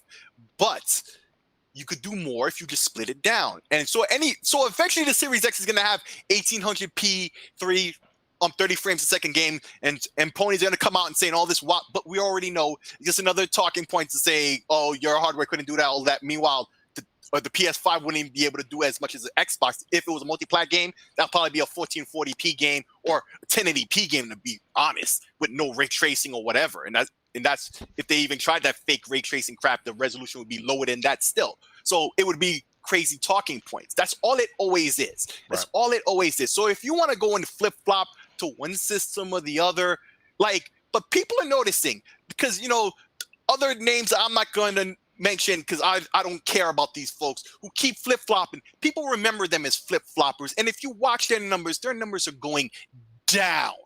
All of them. They're not going up. They're going down. And the hell with them. Let's just move on because this is just always the same old BS in the end. Yeah. It's not about the facts or anything real. It's just more, trash talking points, and they have nothing to back it up with ever. All right, so let's get to our let's get to our. Well, we got two more topics, and then we'll be done with this. But let me go ahead and read the super chat. Sir X-Man in the chat. He sat there and he said, appreciate it, brother. He says, you can't take your old controller with you on next gen on PS5, but you can on the Xbox, including the racing wheels for Xbox, as Lemon says, which is facts. Which, no, that is, like, there are so many things that are, and I wouldn't look at it and say that it's anti-consumer, but there are things that, like, and I've heard this from other people that I respect and that I listen to, that they've taken the Apple model. They've gotten to a point in the console space where Sony thinks that they are the Apple of consoles, and that's for each individual to think if they are on that level of where Apple was at the apex. You know what I'm saying? Where they were the best of the best. There was nothing touching Apple at that time. So, but yeah, I mean, when we're looking at a situation right now with what they're doing, they're like, look, buy our new products if you want to play our new stuff. If you want to play the old stuff, you got, it's available for you. You don't have to worry about it. The VR and all, and the controllers, all the other accessories, they'll still be cool. And I think like the iToy and all that stuff is still accessible, even for newer games. But for the new stuff that's really coming out, especially with the controller, look, You can't do that. Xbox is in another thing, and we got to be honest about it. Xbox got their ass kicked console sales wise. Let's not act like Xbox just went under and they lost a ton of money, but they got their ass kicked when it came to console sale wise, and they lost the market share to PlayStation. And so they're more hungry, and so they're like, "Look, everything is available to you." But it seems like this is not just with what Xbox is doing. I mean, just Xbox. This is like Microsoft reinventing themselves to be something even different. You know what I'm saying? More approachable. They're not the Bill Gates Microsoft or the bomber Microsoft. They're a whole new entity where they want to include. They want to be more inclusive than than just trying to say we just want more profit, more profit, more profit, because they're finding more ways to do it. And even if it means that they're being nice, they're still finding ways to making a lot of money. So I don't know. But great point, Sir X, man. All right, so let's get to the next topic, guys. And let's talk about this, man. I've been, I don't know, man. I've been really excited about it. About what I heard, but I want to hear what everybody else said, and I hate that Kal-El had to leave, man, because I wanted to hear his point of view about this. But let's go ahead and get to it. Okay, so Phil Spencer says Xbox doesn't need to send Bethesda games to other consoles to recoup the 7.5 billion they spent.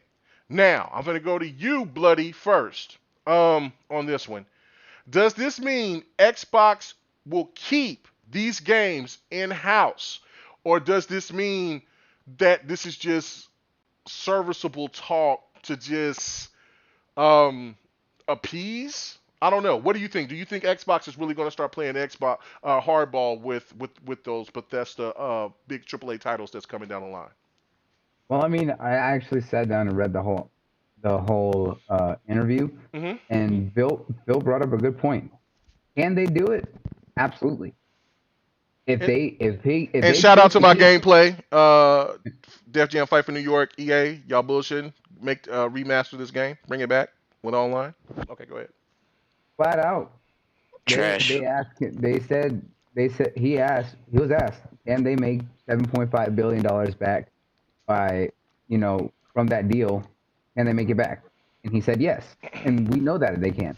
Look at in the past 2 years alone, the kind of revenue they brought in thanks to Game Pass. And that was before they introduced Ultimate and really started combining everything and adding a lot more back into that. They made billions, sometimes very quickly and within quarters, not even year over year. I believe that the last year over year they had several. So you're talking about a purchase of 7.5 billion for 7 studios of the biggest talent with some of the most praised IPs.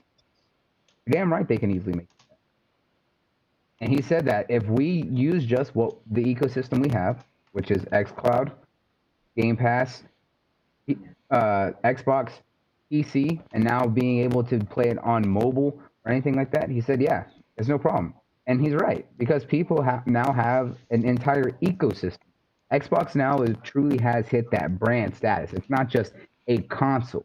It is an entire brand and an entire ecosystem. When you think Nintendo, you only know the Switch or whatever console they have, and then, of course, some of their handhelds. But that's their entire identity, even though Nintendo has kind of been in many different industries throughout, their 100 years since they were, founded. People don't know the history of Nintendo, that originally that they made trading cards way back in the day. That's kind of how they got their start. But what Xbox has achieved is that they are not tied to just one aspect. They have streaming, they have digital sales, they have an entire digital storefront, they have multiple devices that you can get into, all that at fair prices. And now with the way that they've built their streaming and even how they're doing more with their store, they're able to slowly start making prices and sales that can almost compete with Steam. Probably not as frequently, but doesn't mean that can't happen eventually. They can absolutely hardball if he wants to. He says they may not, but he says if they choose to, But they can. He said he was answering their direct question. If he wanted to be hardball, he can absolutely be hardball, and they can do that. But he says that his focus is on their ecosystem, which is the main aspect.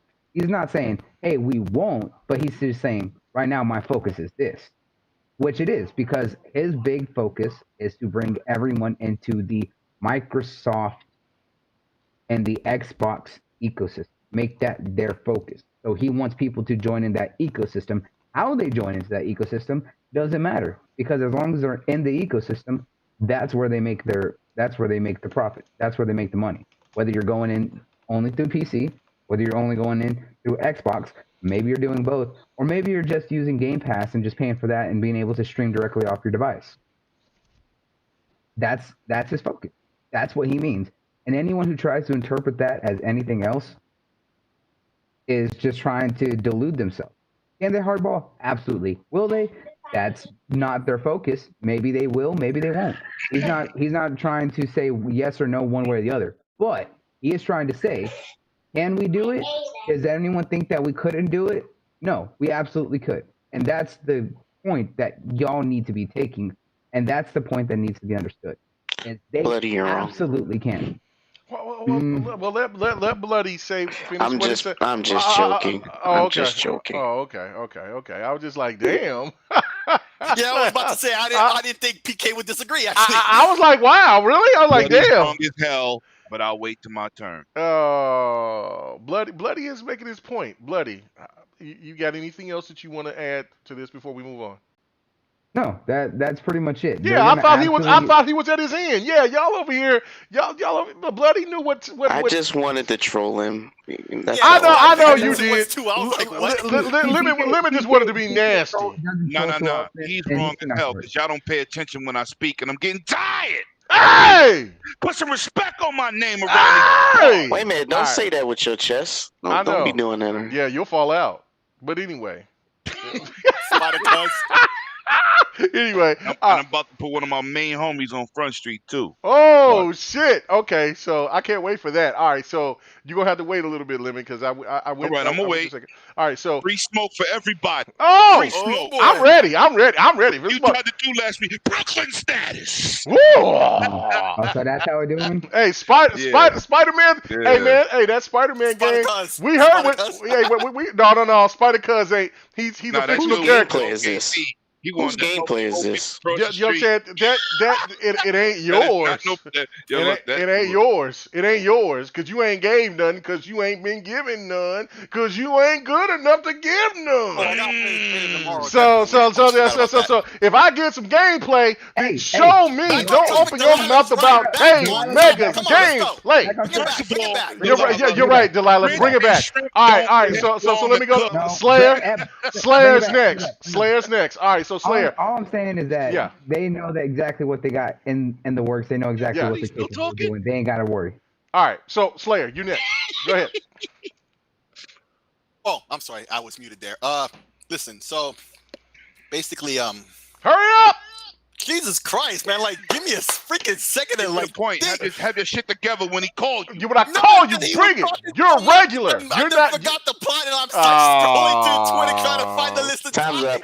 Time's up. All right. Okay, no, I got it. But that was your own fault, so I got it. Anyway, listen. Yeah. You got to be paying attention, listening to every word. I don't know how much more Phil Spencer has to say. Like, they're gonna do what they're gonna do for their own advantage, not for anybody else's advantage. Microsoft has 3 platforms to run off of. Consoles, which is multiple systems, just in that alone, PC and phones. And it's looking like possibly web browsers in the future to get through xCloud. So that would be 4. Okay? Mm-hmm. Get off it. They spent $7.5 billion in cash like it was nothing. There was debate back and forth. Oh, are they going to have games on the other systems, from this publisher? Maybe a game here, a game there, like they've already done now. And then when that happens, they're going to be like, oh, see, they could have did. No. How many more clip would he have to spit out words for you to understand? No. They're not bringing out any games that they don't feel like bringing out to any other platform they don't control unless they want to for whatever reason they come to. So no, the major Doom, the next Skyrim, Starfield, these games aren't coming up to PlayStation. They're staying on these Microsoft platforms, PC, Xbox, phones, and probably the web in the future. That's it. Get it through your skulls. It's that simple. How many other ways does he have to say it? He's being nice, but he doesn't have to be. And he's showing you low-key doesn't have to be nice when he's spending his cash left and right. Just, come on, man. Why I gotta hear this all the damn time? Talk about over it. I like that. Talk about it. Talk about it, son. Talk about it. I got more. Did you breathe there, Sick? Did you breathe, bro? No, but he was breaking it down. I'm saying everybody. He be stuttering. He ain't for my stuttering. words. That Well, means there he you go. breathe. There's my words. Next dude. That's Next it. All right. dude, So PK, go ahead, man. Go ahead and say what you got to say, and then I'm gonna just say this. I'm gonna say this. I'm gonna keep it short, all right? Because I want to tell y'all some real good news. First, you pregnant? Michael B. Jordan is going to produce Static Shock live action movie, and number two. That has nothing to do with the topic. I know, but I just want to say, because mine is short.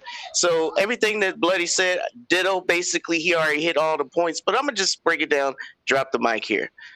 Microsoft is $1 trillion company. Microsoft is $1 trillion company. If they spend $7.5 billion on a publisher, they already had in mind, before they even announced it years ago, what the hell kind of money they're going to recoup. Ain't no $1 trillion company going to invest in something and not make that money back in 5 years. Okay. Number two, do you guys, anybody on this panel, know how much money that Sony make in their fiscal year 2019?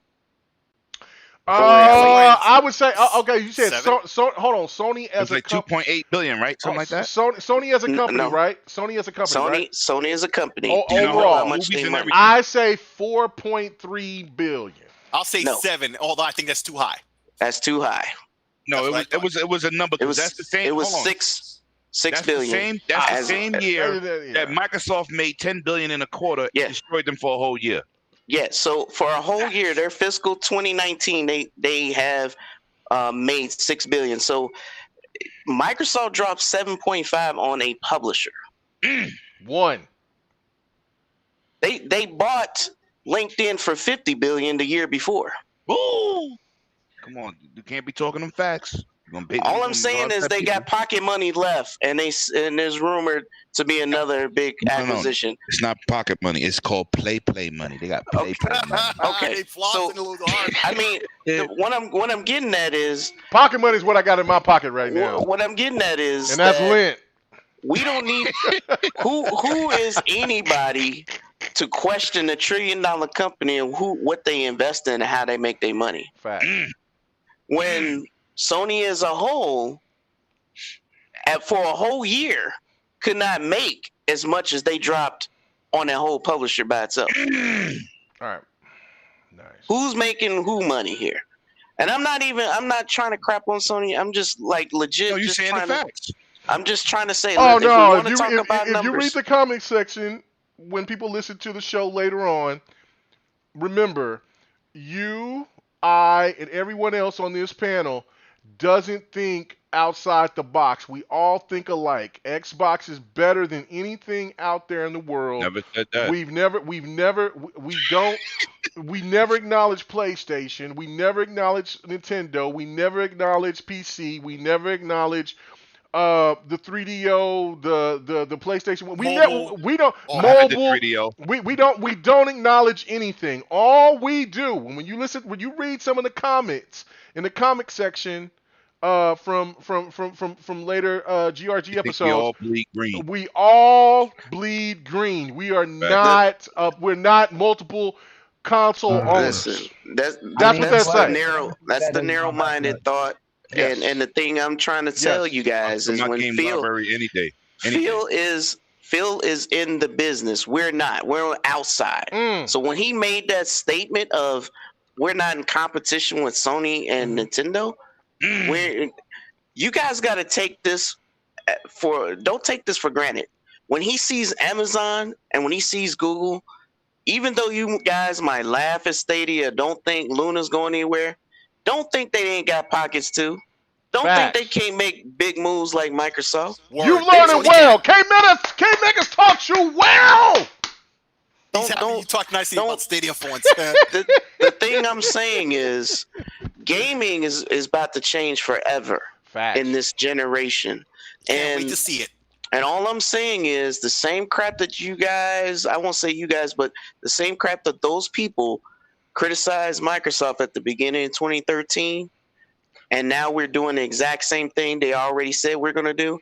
They're a trendsetter, and they don't get credit for it, but they're a trendsetter, and they're doing it again because they already see the market is changing, and it will change forever after this generation.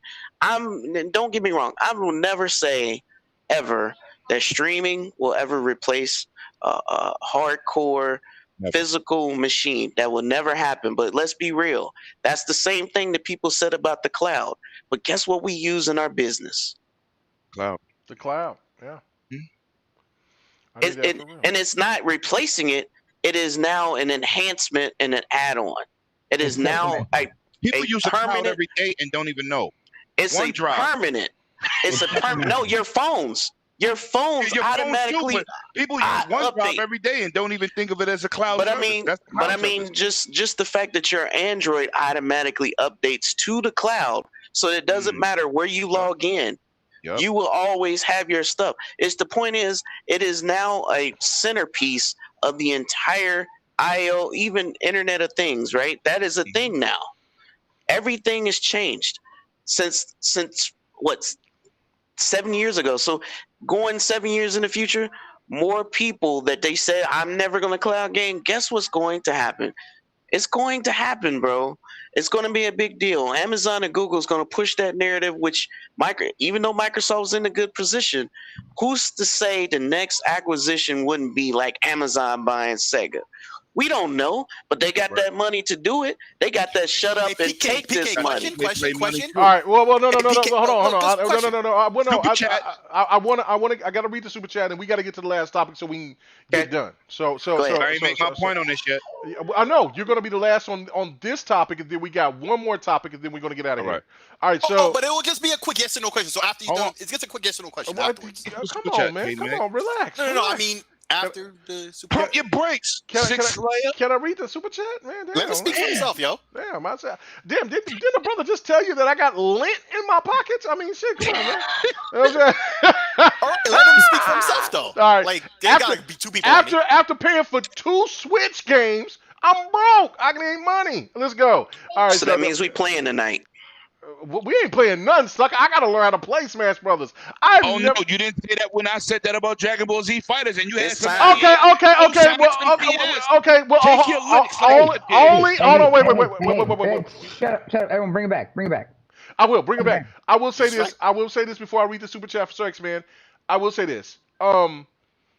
If Lemon wants to play some Smash Brothers with PK, I will jump in and I will get my head beat. I'm down for that. But if it's just me, but if just me and PK, no, I ain't doing that because PK don't play nice. He don't play nice at all. He ain't supposed to. I'm gonna come out there to Ohio and I'm gonna cut him to the white meat. Anyway, so look who's talking. All right. So anyway, I don't play nice, but anyway, Sir X-Man. He says K-Mega Lemon Dreamcast 2 is going to be the most powerful console ever. Whenever it comes out. Facts. I can dream, can I? Oh, bro. Yeah. You can keep dreaming. You're going to be in a coma. No. Okay, so, all right, so Lemon, make your last point so we can get to our last topic because I think this next topic is going to be really big now. And I wish Kal-El was here because I know he knows. You know what I'm saying? What's coming. But go ahead, brother. Go ahead and finish the last point of this topic. First of all, you know I like to be right. And I put in GRG, I love to be right. Bro, we know. Shout out to my man Megatron who had many conversations before Phil was speaking, before my man Aaron Greenberg was speaking. Hold on, but let's maybe put it out there. When you're wrong though, we don't see you. No. I don't be wrong because I don't talk unless I know something. Slayer, that's your best friend. Yeah. That's your best friend right here. Hey, me and Lemon are new friends. You Slayer are better friends than me and Lemon. You know how Lemon is. Come on now. No, I'm It's very difficult. opinionated. It's very but opinionated, but he's I also Can this man difficult make to his take point? an L. But Yeah, there you hold go. on, Can hold this on, man make his no, no, point? Make your hold point. on, Make your point, brother. Let him talk. Let him talk. Okay, Let go me say ahead. this for the record. If I know something, I stand by what I say. Mhm. I didn't say my opinion or what I Yes. think. Yes, sir. But when I know something, Mhm. I say, this is what it is. You could hope it's that, but this is what it is. I've been telling you about high prices for the memory cards from last year. You was like, they can't do that. I said, it's new technology. They don't have no choice. Oh, I took the L for that. I gave you. No. I gave you and It's Slayer not about the mad L, praise. Mega. It's not. No. It's No, not about. no. It's not about right and wrong. Before dealer, Colt, before Facts. anybody else said that, I made the point out. And if anybody that's listening that listen to everybody else, and that's no slide towards anybody, but if you just go back to a couple of months ago, before anybody, before Lemon and Slayer were the first ones that I knew from anywhere else that was talking about the prices of these SSDs. They were the first ones I knew, and And that's just a before Slayer, fact. Yeah, me and you talked about when I yeah. talked Him you and into Slayer was the M right, M way M right. MV2MG drop, M.2 drop. I said, K Mega, you need to buy that. I said, because when I bought it for that 1 terabyte, it was $600 because I was an early adopter. 256, yeah. Yeah, the 250. I said, don't be an early adopter. Now it's reasonably priced at $1 and some change. Oh, it's easy to get now. But when I was building my PC, Sick was like, oh no, get a 512. I says, oh no, 512 is not doing nothing. When that 1 terabyte dropped, because I only built high end PCs. I never built a medium range or low end PC. Thanks to my brother Silk. I take either one. Move on. Because he showed me Slick. the PC way. Yeah, I know that's your thing, but he showed me the PC way. But let me get back into the point of what we're talking about here. First of all, I be telling people if I say something, if I don't say I think or my opinion, then I know something. Shout out to my man Megatron. Phil is not like that. He's not gonna leave. Megatron was supposed to be on the show tonight. I know Yeah. he called me. He Yeah. called me, but he Yeah. had some family stuff to do. So Yeah. this is I wanted him here. Boy, Me man. too. When I Very disappointed. when I saw the topics out, because he'll tell you.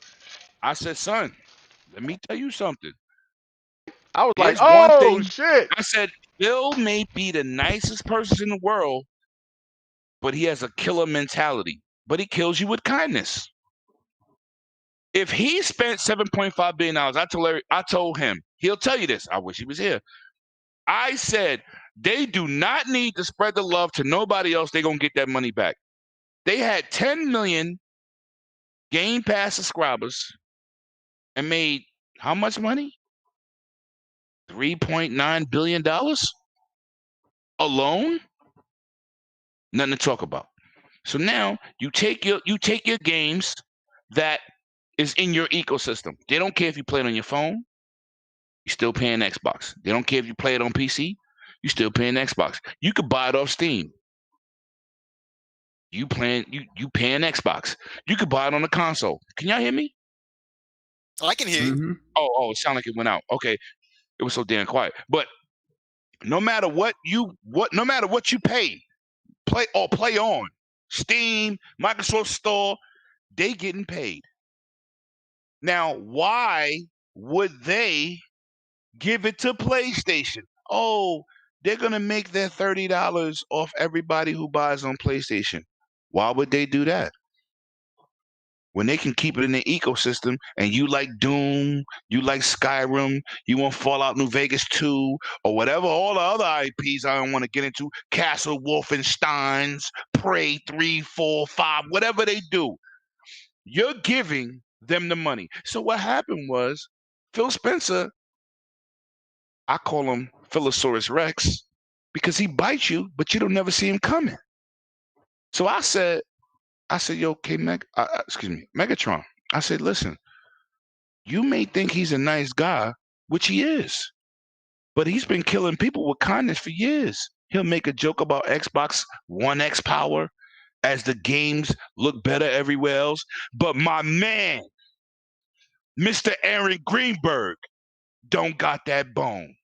And he came out and said, why would we give anything we just paid that type of money for to anybody's else ecosystem that doesn't make our ecosystem exclusive?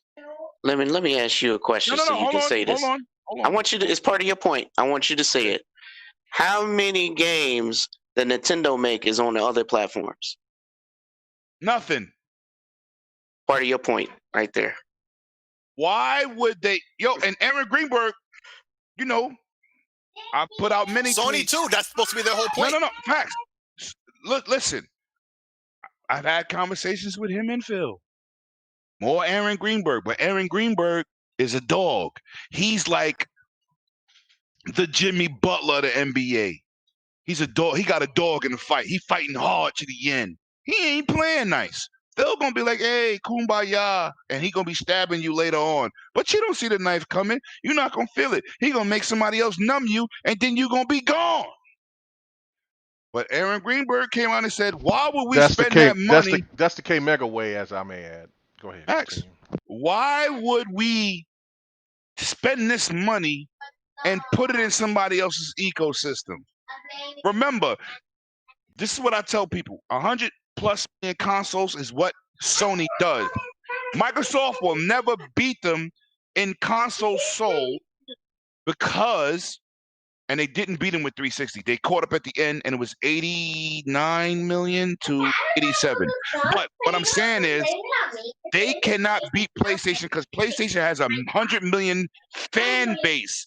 That includes not dudes just PlayStation, dudes that got multiple consoles and PlayStation fans. It's a combined effort. Somebody's background is crazy. So, hey, whoever got young kids, you're too old to have young kids. Wow. My kid's old.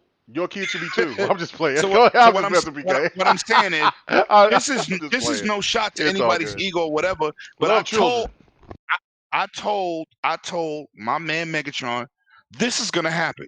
So when I did my video and I put those quotes up and I outlined what Phil Spencer said, and then I outlined my man Aaron Greenberg.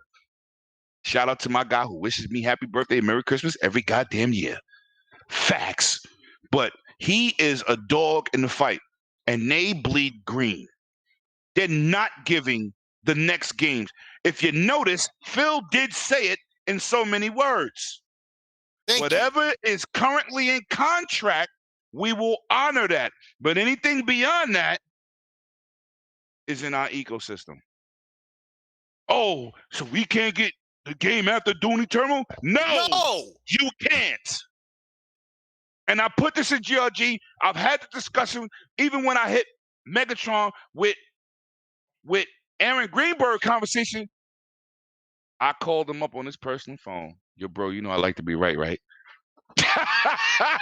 That's my guy. But I told him, ain't no kumbaya. They trying to win.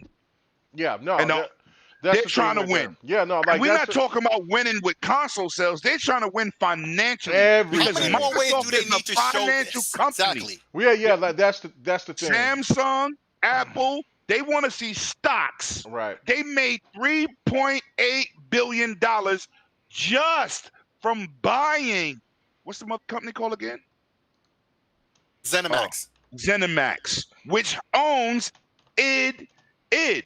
Y'all know who id is? The people that make Quake. Y'all know who that is? And Doom. Vax. The Osiris of the whole FPS genre as we know it. It's not just about Bethesda. They have so many other IPs underneath their belt now. If you notice, and this is what I tell people, stop looking into something what you think it is. Listen to what they said. We just added to our studios, and now we're up to 23. And now they're the largest publisher in the Western market. No, PK. Say that again. Now they're the largest publisher in the Western market. Hey, yo, with your chest, man. Come on. Well, hold on. Okay, so what we need to say in our chat with our chest is that we got to move on to the next topic. All right. So the last topic. Let's get on out of here. Did I make my point? Oh, go ahead, finish, please. No. I said, did I make my point? Oh no. You made your point. Okay, good. Mjolnir is sitting on somebody's back, and they're not worthy. I mean, Lemon is just basically saying like how they were saying they leaving money on the table for not putting on PlayStation. That's like saying PlayStation leaving money on the table for not putting God of War on Xbox. I mean, you got to keep that same energy. That's a great point. That's a great point. All right, so let me get to the super chat. Sir X-Man, you know what I'm saying? Love the support, brother. Thank you so much. He said, repeat Microsoft's $3 billion first week of Bethesda buying Microsoft buying Microsoft, you know what I'm saying, facts. So their stocks went up and they made $3 billion of that money already. So let's get to the last topic and let's talk about this already. And this is something that we've been talking about, but now it's turned into something that is a lot more, and I understand that, you know, we've kind of missed the trivia thing that was going on with the Xbox FanFest thing or whatever. I know I did, but this is crazy because what's coming down the pike from the information that I'm getting is Xbox, whatever that they're, you know what I'm saying, I have no idea. I don't know. I am not even going to try to say I know. But what Xbox is trying to do because there's the XO, there's supposed to be an XO event right before the launch of the Xbox. And from my understanding is that the Xbox event will entitle a new acquirement that is more significant than what Bethesda's purchase was. Now, bro, I can't think in my mind, because I said in DMs, Sega comes to mind, but I understand for the, you know what I'm saying, for the whole aspect of how we looking at it overall, is that it sounds, you know what I'm saying, for some people, Sega, is it bigger than Bethesda? It may be on the same wavelength. I think personally Sega's bigger because Sega's been around for decades. Like, I mean, for a long time. But what they're saying on this acquirement from what Microsoft is doing, it pales in comparison. The Bethesda thing pales in comparison to what Xbox got up their sleeve next. And I've not only heard this once, but I've heard this like 10 other times from different sources, from different type of people, from different locations all over. And now I'm starting to believe it. Now the question is, do you that's listening and do you guys on the panel? So I'm finna go straight to you 108 on this. Bro, if you think this is true, first off, who the hell could it be that Xbox has a partnership or an acquirement that is bigger than ZeniMax? Who could it be? PK, I'm hearing clicks and everything else. Mute your mic, brother. I'm hearing all types of stuff. You looking for information? Thank you. Go ahead, brother. 108. Are you there? Did he drop the mic and go walk off? I think so. So all right, let me go. I think so. So all right, so let me go to you, Slayer. Who could you think that this could be? Like, okay. I mean, ZeniMax is huge. I ran to the bathroom. Oh, okay. Go to somebody else. All right. Okay. So Slayer. So what the hell? Who could you think it could possibly be? And on top of that, you got to think big. It's not thinking small. It's not Zorbo. It's not any of these. It's not CD Projekt Red. Those are small compared. I mean, because ZeniMax is bigger than those companies. So who could it actually be? Here's the thing. My intentions was to ask a simple yes or no question as my answer to the rest of the panel, and that would give you the answer, right? Yeah. But now your question was formed in a different manner and you're leading me to only one conclusion. Right. And I don't even know if this is possible, but these two companies have been down for each other for a long time. One of them being Microsoft. The other one is EA. Mm. No, I'm not saying it's EA. I didn't even consider that. Bro, they said, hold on, but hold on. The way you should have asked me the question, maybe brother, based on what you said. Brother, this is the thing, though. It is. Who else is bigger than ZeniMax? Yeah, who else is bigger than ZeniMax? I mean, you have to go and look research. Are very close. They've traded, CEOs and stuff. I mean, we had a bad one from him recently. We gave him a really dope one and my boy with the GTA tattoo on his arm. But I'm saying though, like the fake one anyway.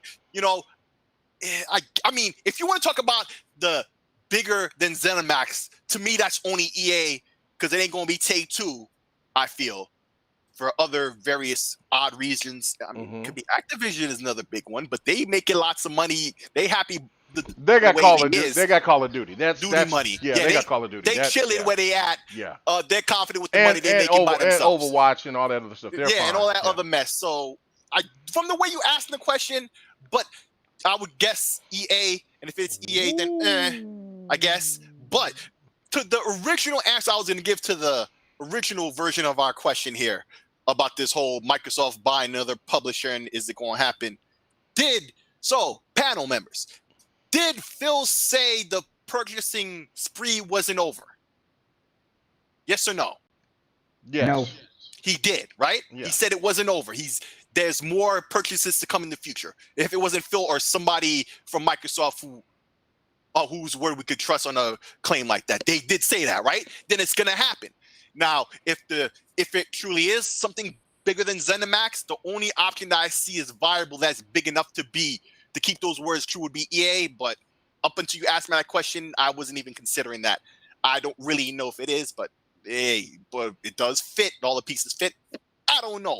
Microsoft's is scheming something. Could be big, could be small. A lot of the talk might make it way bigger than it is, and then when it happens, folks is disappointed. I'm not trying to be all disappointed. I'm not going to go out there and make no expectations on a high level, but the EA thing is possible from the way it fits. Woo! That's what I got to say. As I say, and I know that Phil doesn't like this name, but this is the name that was rolling around before we came to Philodorus Rex, whatever. But you know what? I got to bring Dominus Maximus. Phil, you know what I'm saying? Shout out to the Iron Lords, right? The crown weighs heavy on his head, doesn't it? Because how I said it was just real. Killer Phil. This is Killer Phil action. I'm sorry. I know, Phil, you don't like that analogy because it sounds too this and that. But you know what? Listen, if you're bringing in anything to that level, you know what I'm saying? You are a Philodorus Rex, but Philosaurus Rex, but you are the Killer Phil, and I don't mean in the sense that you got a knife and you Michael Myers and people, but you just killing the game with just you dominating it by just doing it the right way. That's why I say that. So anyway, I got to revert back to it just one more time tonight. Killer Phil, man. Let me hear what you think on this 108 Dragons. Who could it be?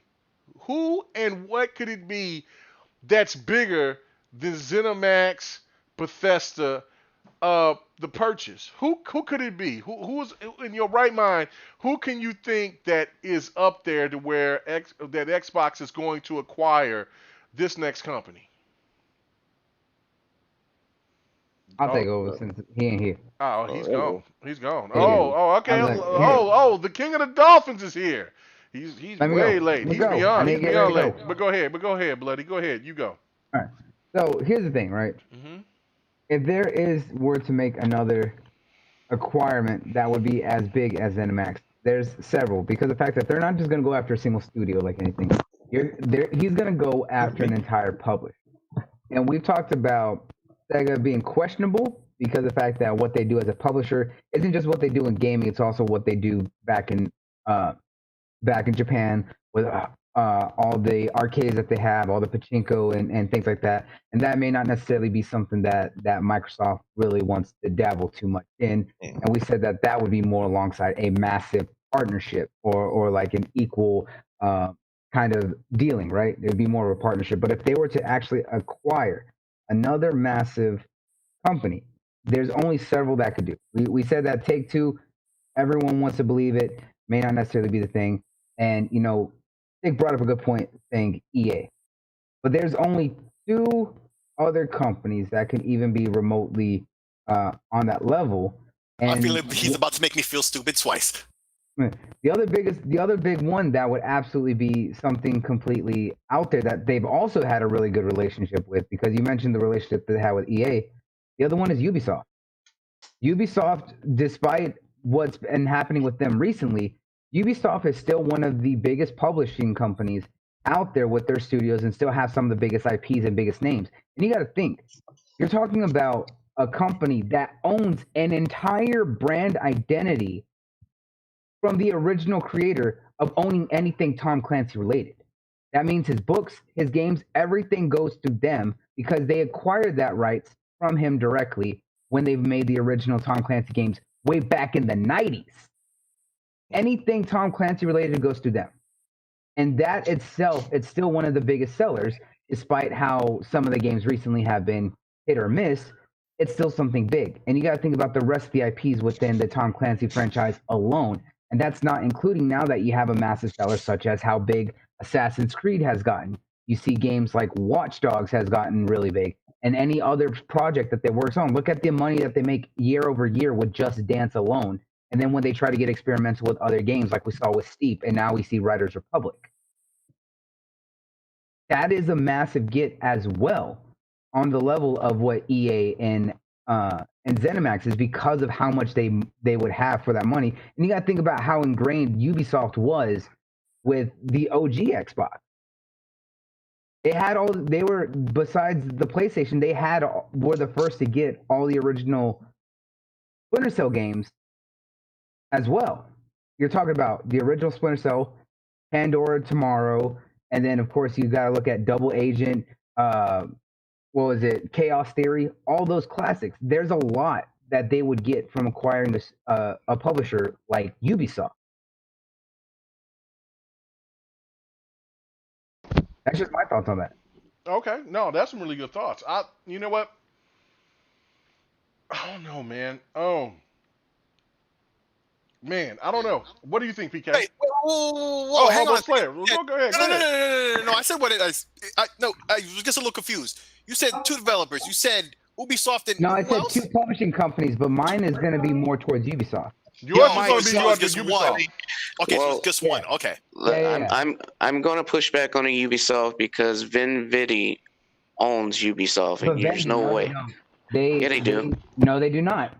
If you paid attention to anything was going on with Vivendi, they had a 6-month period to where if they wanted to make a stake a claim and buy more shares, they could. However, they rescinded that aspect. So technically, the Guillermo brothers still own controlling shares of Ubisoft. Vivendi can't make any more purchases. We have a Japanese argument orgasm. Actually, that's a French one. Japanese, but whatever. French. That's a French one, but yeah. When you don't know what's Hold on. Listen. Pay attention. Do y'all know where that mech suit is from in this fighting scene? Who playing this game? Whose gameplay is this? We're on the topic right now. Forget that. Forget the gameplay right now. All right. No, Vivendi does not own Ubisoft. It's still owned by the Guillermo brothers because they rescinded their. You said that already. Stop repeating yourself. But for the other thing that I was going to say, if you want to know about the second publisher, is the other big one would have to be another Japanese one, which is what I was going to say was Capcom. Don't want Capcom either because it has too much toxic assets. Yeah. PK, you may not want it, but they're still a well-known and big. You're not going to make the money back in 5 years because it has toxic debt. It's not just that. We were saying what would have the impact. Part one. That was the point. That's a talking point. But that's why I said specifically Ubisoft, because guess what they do best? They know how to make games as a service. Despite some of their games being very slow to start, their games really pick up and stay making money.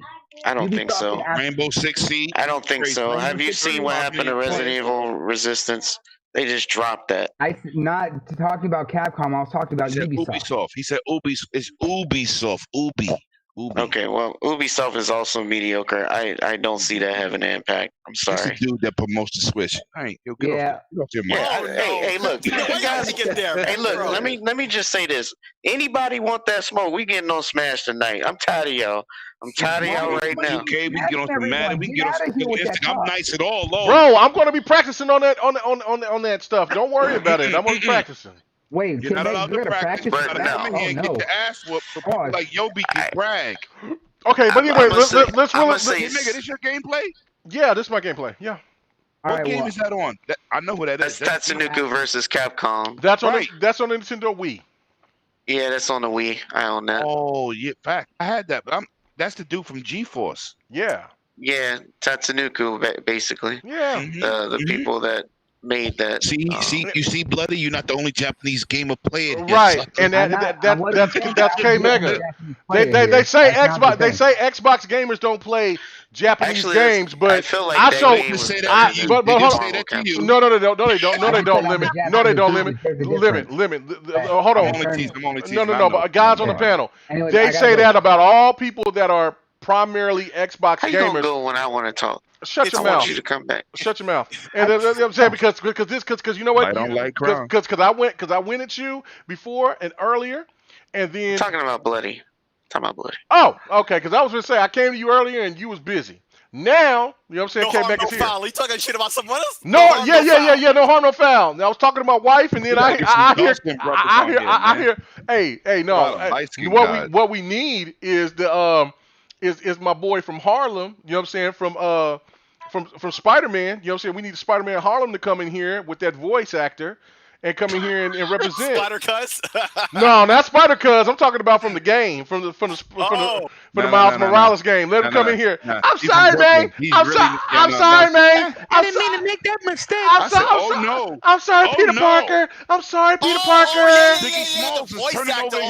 Bro, like Harlem is going crazy right now. Like, bro, I dropped that video. I dropped that little clip on Twitter, and Harlem dudes is tripping. They're like, this is bull.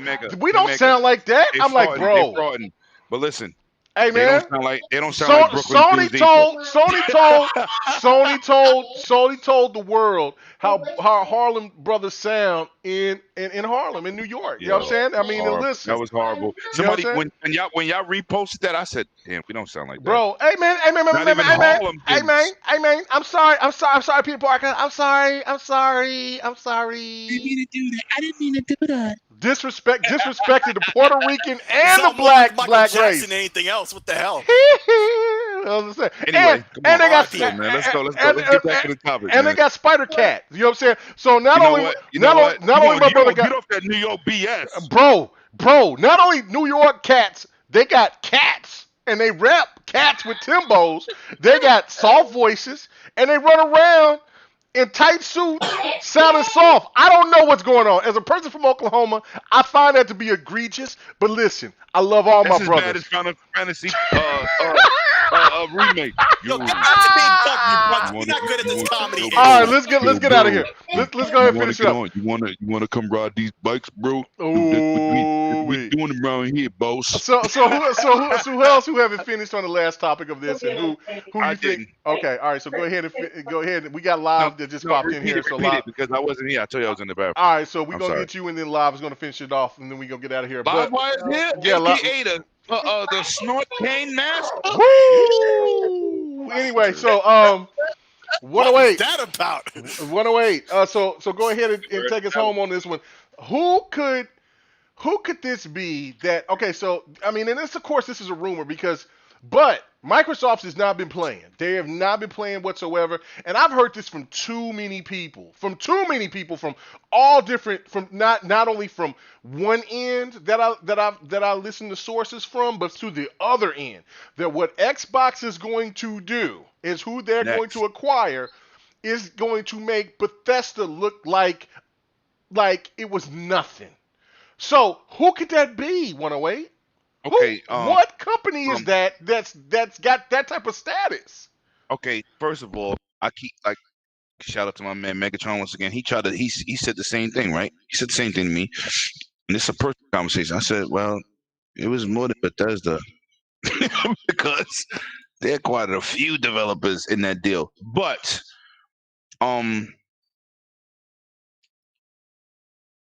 WB got some good games, right? But they kind of like their own ecosystem.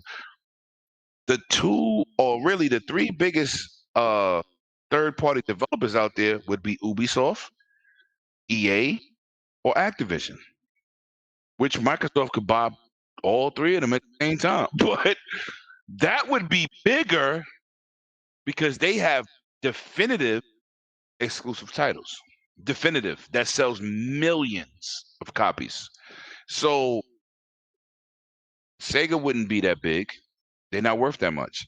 Capcom is not worth that much. They just made a bounce back with Monster Hunter World because Street Fighter 5 didn't do well, and after Monster Hunter World, they made the Resident Evil 2 remake, and then they went back to Resident Evil 3 remake, which is a great game, and they kind of got their financial status back on point. Any with what's the mother company again? I keep forgetting names. With the Microsoft purchase. ZeniMax is the mother company of those developers that we talk about. It's not just about Bethesda, because id is nothing to play with either. And id is a company that make their own graphic engines from scratch. Remember, Rage 1 was one texture and looked phenomenal on the 360. Nobody can match that. So you got to look at the assets that they inherited by making that purchase. So I see three big names because people keep saying CD Projekt Red. First of all, they're like $8.9 billion in worth. They made 2 games and some cell phone games, even though one of them games put them over that hump, and that was The Witcher 3. Witcher 1 and 2 was a hardcore base, more like Demon Souls, not Demon Souls. What's the other one? Is it Demon Souls? Yeah, Demon Souls, and then no, not Demon Souls. Dark Souls. Okay, Dark Souls. Which the first one sold 500,000. Then it moved up a little bit to closer to 1 million, and the second one did the same thing. But Demon Souls 3 put them over like that 10 million mark. So they have a game in The Witcher, which Kamiya, I watched him stream. I don't really watch streamers, and I ain't watched Kamiya because that's my guy. I watched him because I know he putting that work in, like with the endurance races in Forza 7, but I know he's going to put in the work, and he kept me interested. But they don't have a catalog. You know what I'm saying? 2K got a nice catalog. Maybe they in a running, but Activision, Ubisoft, and EA is as big as the recent acquisition. You know what I'm saying? I'm talking about in terms of titles, because EA go all the way back to what's that alien game? Oh, that was crazy. It was a horror game. Isolation. Huh? Alien Isolation. No. I'm talking about EA, son. Dead Space. Dead Space. EA got some titles to work with. You know what I'm saying? Ubisoft got a ton of titles to work with. Activision is another company with a ton of titles to work with. Like if you buy you buy them and you get those franchises, they could make games for decades off of one platform. You understand? Like one company, they can make 20 games. You know what I'm saying? So that's the level of competition or acquisition that I'm talking about. Like EA, they got sports. You know, they got they could bring back Fight Night. They could bring UFC. You know, you got other EA games, but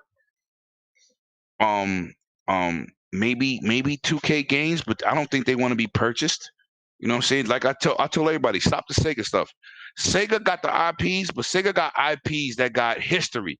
Sega ain't got IPs that's banging off the market, selling millions and millions of copies, including Yakuza. And I want to say this for the record, Bloody, I have Yakuza in my pre-order download, not because of me. It's because, I game share. But I will be playing that. But anyway, what I'm saying is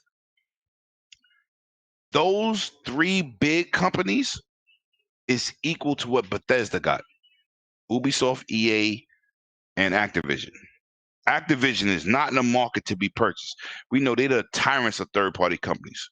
You know what I'm saying? EA used to be labeled the worst company to work for, but they got a ton of IPs, man. And, you know, Ubisoft, we know what Assassin's Creed and everything else they bring, but I don't think they're in a market to be purchased. So it has to be outside of that. Maybe it could be Crytek, because them dudes at Crytek, even though they're working on the Skeleton Crew, they got some great IPs and great developers. They don't got the money. You know, people brag about what's that game, man? God damn, I hate when I do this. With the aliens, Crisis. That kind of bankrupt the company. They made a game day one that no PC could run. That's nothing to brag about, because if you can't run it, why try to get it? But you know, they have a vision like Microsoft, big broad horizons, and we planning for the future. That's another company nobody talks about. You know, Crytek. But man, I don't know. But like I said, the real big three that they can make a purchase and create a serious dent would be Ubisoft, Activision, and EA. That would be the next big thing. And it still wouldn't be bigger than what they did, because those are individual companies with great IPs, not a mother company with multiple companies underneath. You understand what I'm saying? That's the point. That's a lot of that's a lot of great points, man. Man, I mean, you kind of hit on every aspect. I mean, I think I try. No, you did really good. So, Slayer, did you already talk already? Yeah. All right. I was the first one to go. You I were the think about first one. the I'm EA sorry. thing. Yeah. I'm sorry. My wife came in here and she started talking to me about. And you eating on the mic, but we're not gonna do that. That's your pet peeve. Stop it. No, because he has balked me out many an episute. Let me you chewing. I'm not eating. Hypocrite. I'm not eating. I'm just trying to clean my teeth. Anyway, hold on. Let me use my mic for a second. Can't make a lion. Why you always lying? All right. No, I'm not lying. I was not eating. I was listening. It sound like to it though. No, when Lemon was talking, I was eating, but I was like, okay, I gotta. He's slowing down, so let me finish this motherfucking. I'm getting to the end. Yeah, he's getting to the end, and this motherfucking delicious ass Burger King burger tastes good, and I'm going all in. But anyway, all right. So no, we need a fat burger. Remember them, son? Bro, fat burger is bigger than our thumbs. Yeah, bro, fat burger is the best burger I've ever eaten in my life. Let me give you a quick story. We going to E3. And I used to live in California about 4 years, man. And I'm a New York guy, but you know, I'm a tall and big dude. So I like to eat. In and out ain't real. Ain't out on the level. Nah.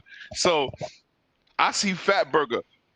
I rented a truck. We in the Suburban, but me and K Mega, we don't know how to drive around LA. So 100 driving. So I saw Fat Burger. I screamed, "Pull over!" He did. Pull over. 100 said, "What's wrong with you?" I said, No. I'm not leaving LA without a Fat Burger. Yo, bro, it was early in the morning. And when you see the picture, it was early in the morning. And with the picture, if you see the picture of me, Lemon, and 100 together, it was us in the morning standing at Fat Burger. Now, that was crazy. So me and K Mega walk in there. I said, K Mega, these burgers big, but I don't even care if I can't even eat this. I need this in my life. So K Mega, you know, he ain't never been to Cali. He like, Fat Burger. I said, trust me. So when I ordered, he said, give me what he got. There's 5 Guys around here. You need to try that out. Nah, 5 Guys ain't got nothing on Fat Burger. No, I got burgers. No. Just their fries. Just their fries. No, fry-wise is good, but yeah, no, sick. No, Fat Burger's on another level. Not all burgers. Every burger got that. I don't disagree at all. Yeah. No, I got a 5 Guys out just right, and just about a mile away. No, I said, fuck no. So when I ordered, you know, I was there last time I left California. I was like 13 years old, so I didn't remember actually the size of the burger. When we got them burgers, me and K Mega looked at each other. I was like, I ain't eating all this shit. Them burgers look like little people. That shit was huge. But we tried, and then we came back the next day. And you know what's crazy? When you reheat a burger with the bun on it and it still tastes good, that's a real burger, goddammit. Because I ain't never reheated a burger with the bun on it and was able to eat it. Facts. No doubt. Yeah. No doubt. Yeah, No doubt. facts. All right, so let me go into the super chat. You know what I'm saying? Because people are saying, Mega, you ain't even.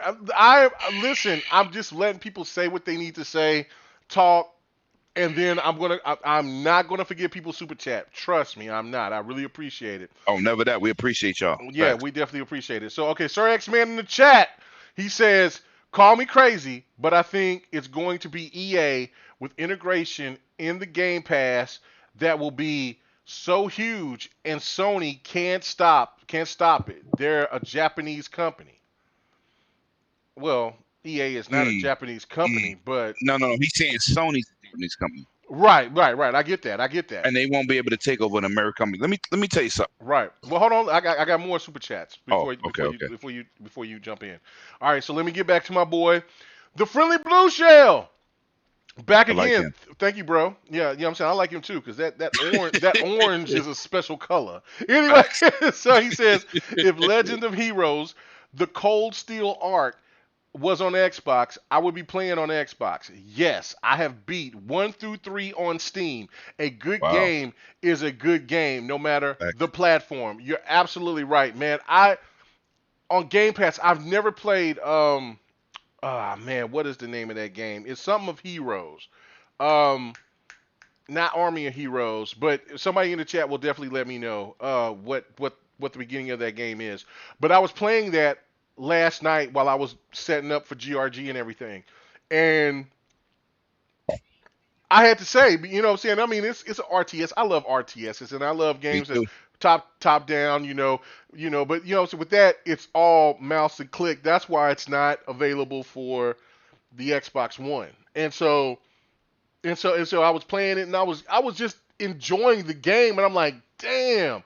And so trust me, those games like that, it's going to take a while, but those games will eventually come over to the to the Series X, just like the one game that my girl Shannon Loftus, that she's a part of now. I can't think of the Age of Empires. Oh, that's not new. That's old. But I'm talking about the It's the remaster. Yeah, the remaster, and she's a part of that on my gaming laptop. Yeah, she's a part of that now, and she's a part of that team. And that team is going to definitely start bringing those games over to Xbox, because it's powerful enough to start implementing those type of games. So yeah, no, I totally agree with you, Blue Shell. I totally agree with you, Neighborhood Blue Shell. And then one more, Restored Hades. He said it's a reach, but I would say Valve or Steam, and that is something that has not been brought up because Valve don't got the same value no more. No, they're too far in between titles. People wanted Half-Life, and they did the virtual game, and they didn't get the momentum. That's why I didn't say Valve, because I love Half-Life too, but that Half-Life VR, man, I played on my PC. I erased it. They're not the same company. They're a shell of them. They are a shell of what they used to be. It's like Cryotech. Cryotech had 400 people. They got like 12 left. Right, and then my boy Extreme G and ABA Cab. He sit there and an Abacab. People, Lady Infamous and Delilah corrected me on that, but ABA Cab or Abacab, however you want to be said. You said it. Age of Empires, and then my boy Extreme D. Company of Heroes. That was the name of the game. Yeah. Facts. I was playing Company of Heroes because it just dropped on Game Pass for the PC, and I was playing it, and I was having a great time. I was like, damn. It's old school, like World War II Army game. I played those games back in the days. Awesome game. And Steak. But see, I'm an RTS dude. I can't. Right. I can't recommend those to people on them, because the RTS is really like an opinion-based game, because you got to be it's like playing chess. Mm-hmm. I don't play chess. I play checkers. That's like a chess game. You know what I'm saying? Okay, so my boy said, say it like this: Abacab. I got you. Abacab. Abacab. I got you. I'm gonna still call you. Fuck it. I'm gonna call you what I want to do. Anyway, no. I appreciate you coming in here. Hey! Watch your mouth. Hey, we can shoot out here legally. Come on. We can do the same thing here. I'm not. I can't drive out there to New York with a gun because I'll go to jail. I'm not in New York. We can do the same thing here. I'm telling you. No, he in Okay. PA, but you're a New York dude. Stop it. Yeah, Anyway, you a New York dude. Come to Oklahoma. Let's have a talk. And you sit there and call me Hey a man, country you talking bucket to too. that game? You want to come? Hey, I'm waiting on you. No. I'm waiting on you. I'm Hey, gonna have you come over here, and I'm you're you the know one what I'm saying. talking like you want the smoke. I'm here. Come. I love you, because I ain't gonna take you out. I'm just gonna shoot you. I'm gonna shoot you you. don't In want your, to smoke with You know what? I'm Hey, gonna shoot you in your calluses. That's what we'll do. I'm gonna shoot you in your calluses. hey, man. Hey, that would help. Thanks. Yeah, I know. I I'm gonna appreciate shoot. that. I'm gonna shoot the meat off the calluses. Anyway, you stupid. That'll Anyway, work. all right. That'll work. All right. One more. We got one more person, and Yeah, that's another topic. You said that was the last one. I said one more person to make to talk, and that was Oh, my Livewire, because bad. he came in late, super late. I know, right? I'm about to go to sleep. I know. All right, so Livewire, go ahead before we go to sleep, man. What? No. Much love, brother. I know. Livewire crazy. We ain't gonna be a dick. Anyway, so who do you think, man? Who do you think the Dolphin, aka the Dolphin King, you know what I'm saying, aka the Brother Man? Who do you think that this rumor is associating with, that Xbox, or I should say that Microsoft is trying to acquire, that is bigger than Bethesda, and that's willing to show at this new XO event that's coming out the day before the Xbox the Xbox launch? Who do you have in mind? Bigger than Bethesda. Well, I mean, if we want to go like jump way out the window, I guess we could say like 2K or something like that. With obviously their 2K games and Grand Theft Auto. Granted, I think they're worth like 18 billion or something like that. Something along those lines. But that's like if you really, really, really want to jump out the window, and and to be honest, I don't think those games would be exclusive to just Xbox. Now they would be in Game Pass, which would make Game Pass a killer. But if I wanted to be a little bit more realistic, maybe I'd say something along the lines Square Enix. And That's a and new the one. reason, and the reason why I say Square Enix is, you know, them niggas always complain about how much money they have to spend to recoup on stuff. So Microsoft was like, just make games I and like don't worry that one. about that I shit. like that. You know what I mean? I like that personally for me, because I love the Final Fantasy series. And they have a Well, lot of Western developers under their umbrella. They're well, not yeah, just that, wholly a Japanese company On top anymore. of that, like Tomb Raider. but yeah, that's what I'm saying. So it That's kills a great it one. I kills really like that. multiple birds with one stone, because you get the Tomb Raider franchise, you get the Avengers deal thing, you know. So I guess Spider-Man will come to Xbox at that point. Then you get the No, what because else? that's still owned by Sony. So no, Spider-Man would still be locked in them. I don't know. I mean, well, we'll see. We don't know enough about what that what What that that would entails. entail? Yeah, Right. You're right. but so you get Final Fantasy again. I don't think any of those games will become exclusive. You know, meaning like they'll keep them off of PlayStation, but what they will do is they just put them in Game Pass, and then make PlayStation gamers pay $70 for them. But You wouldn't think. yeah, I mean, I see what you did there. But hold on, no. I gotta ask Live this though.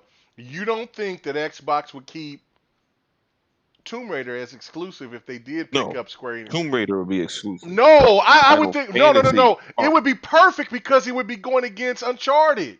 Well, that's what I'm saying. Tomb Raider go ahead. would be exclusive. Oh, but like okay, games like okay. Final Fantasy and stuff Oh like yeah, that. yeah. Because the only reason why I say Tomb Raider would be perfect to be exclusive, because it didn't really sell the last two times it came to PlayStation.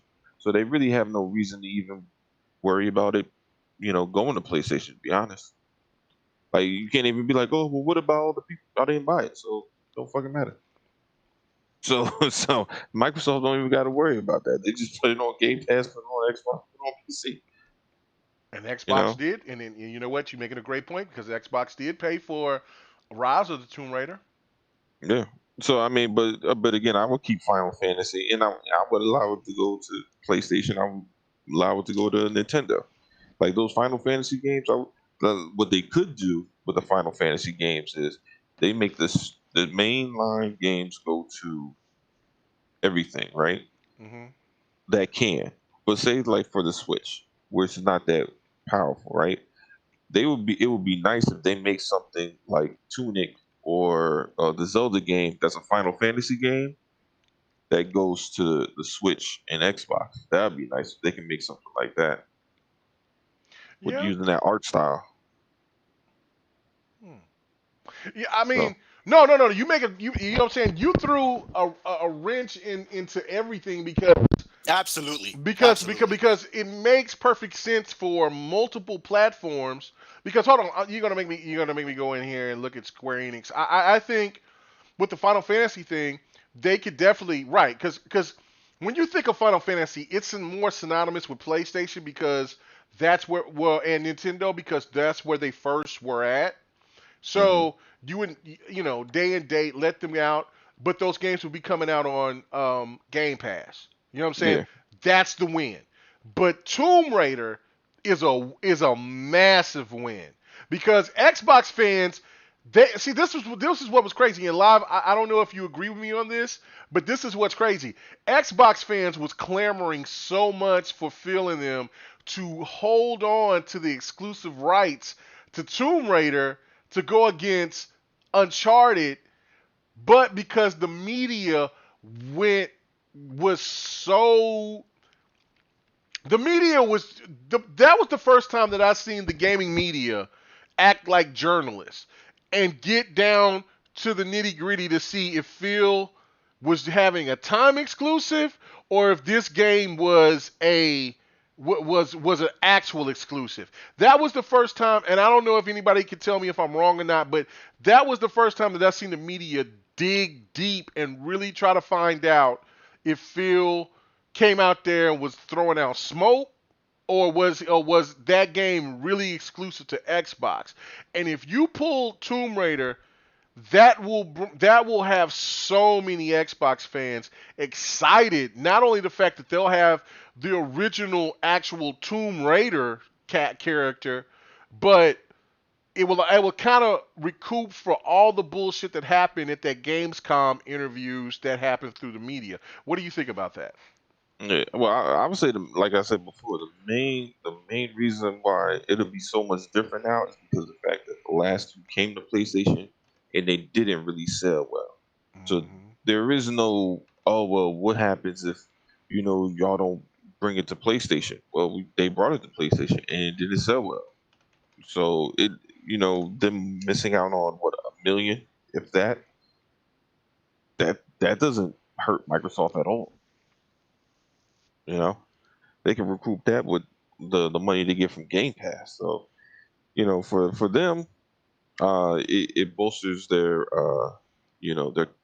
library. It adds another character that they had one for when they for that one year, was it 2015, Mm-hmm. in their Rolodex, and it makes sense, because Tomb Raider's, I would say, this past generation was more synonymous with Xbox than it's been with PlayStation in this last gen. Maybe Wow. previous gens, and people always forget. They were like, "No, Tomb Raider is a PlayStation game." No, it came to Saturn first. Shut up. Mm. Like, let's not go Facts, crazy now. facts, things that It make was you go, hmm. All Yeah, right. it was on Saturn first, and Saturn, along with Dreamcast, they struggled. So therefore, it went to PlayStation afterwards. But let's not get crazy now. All right. So one more point, and then I'll let everybody have closing arguments, and then we'll be done. But I'm looking at the games right now for Square Enix, right? And I'm looking and I'm brainstorming because of what you said live. And I'm thinking about the games that were on Game Pass, right? That were some of the first games to come to Game Pass. And I'm looking at what they have now. Okay. All right. So, you look at a game like Tomb Raider. That was one of the first games to be on Game Pass. Life is Strange. That was a game that was on Game Pass.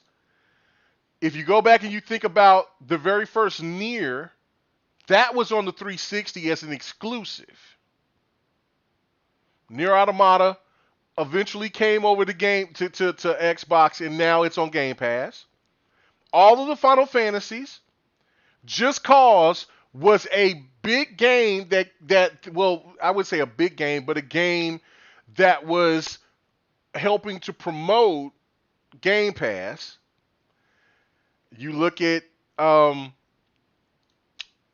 DOS X, which I haven't beat. Deus Ex. Deus Ex. I haven't beat any of those games. Rarely played any of them. But those were games that were already presented on Game Pass. Then you go into then you look at games that has some real crazy appeal that can really raise the eyebrows, like Outsiders. That's a Square Enix game. Well, that's the other thing. Kingdom Hearts. You keep them as a publisher too. Right. Like you got Kingdom Hearts, and then you have you got one game that comes to mind that a lot of people ain't thought about that I think that would be huge for Xbox. If they would require this in live, you might be onto something, brother. It's Sleeping Dogs. I forgot that Sleeping Dogs was a part of Square Enix. That's and you know what? There's so many people that love Sleeping Dogs. There's like, you know what I'm saying? They're like Dragon Quest builders, and then just look at the newest game that's been added to Game Pass, Dragon Quest. Yeah, 11.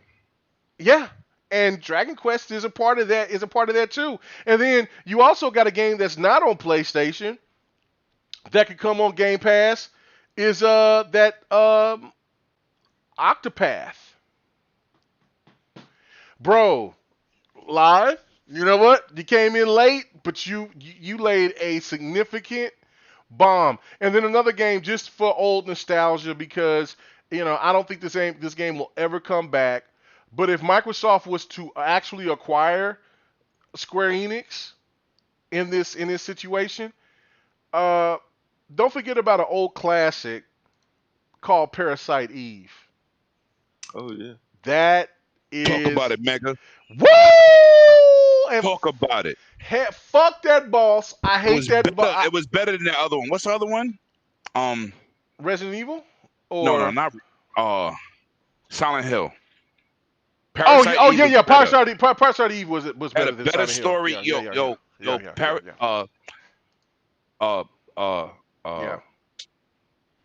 It just had a solid story. No. The other one is like watching a Hellraiser remix movie. It's crazy.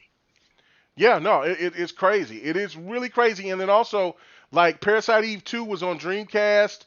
There's a lot of variables here. I don't know. I cannot wait. Fantastic show tonight, fellas. One of the best. Yeah, one of the best. Hate the KL had to leave, man. It was a great time. Yeah. You know what I'm saying? Live, you should have came in here earlier, man. What's that?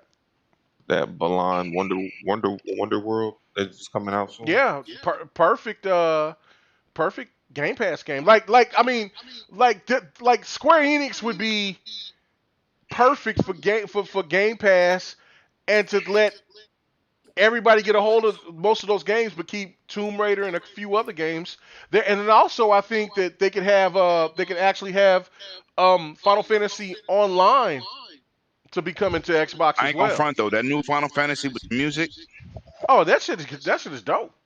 Nah, it might be for some people, but I'm not into the music like that. So oh, really? Oh, I'm excited about that game. I love the game, but I'm not like. You ever got a like Einhander, right? Back in the days, I still own that in plastic. It's worth like $1. It came with a soundtrack. I don't listen to no game soundtrack. like I've never been a soundtrack game dude. Like if it's a movie, like Tron,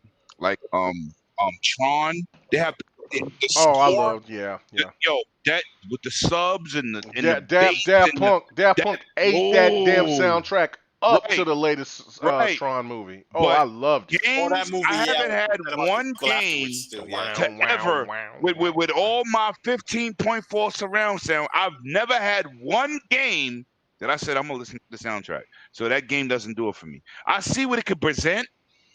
It's like the Kingdom's Heart Guitar Hero, but nah. But what I am gonna do, and I knocked it. I'm going to try. Shout out to you and Bloody. I'm going to try Yakuza Like a Dragon because my daughter's godfather, we game share. He bought it. So I downloaded, so it's going to preload, whatever. I'm not really into that.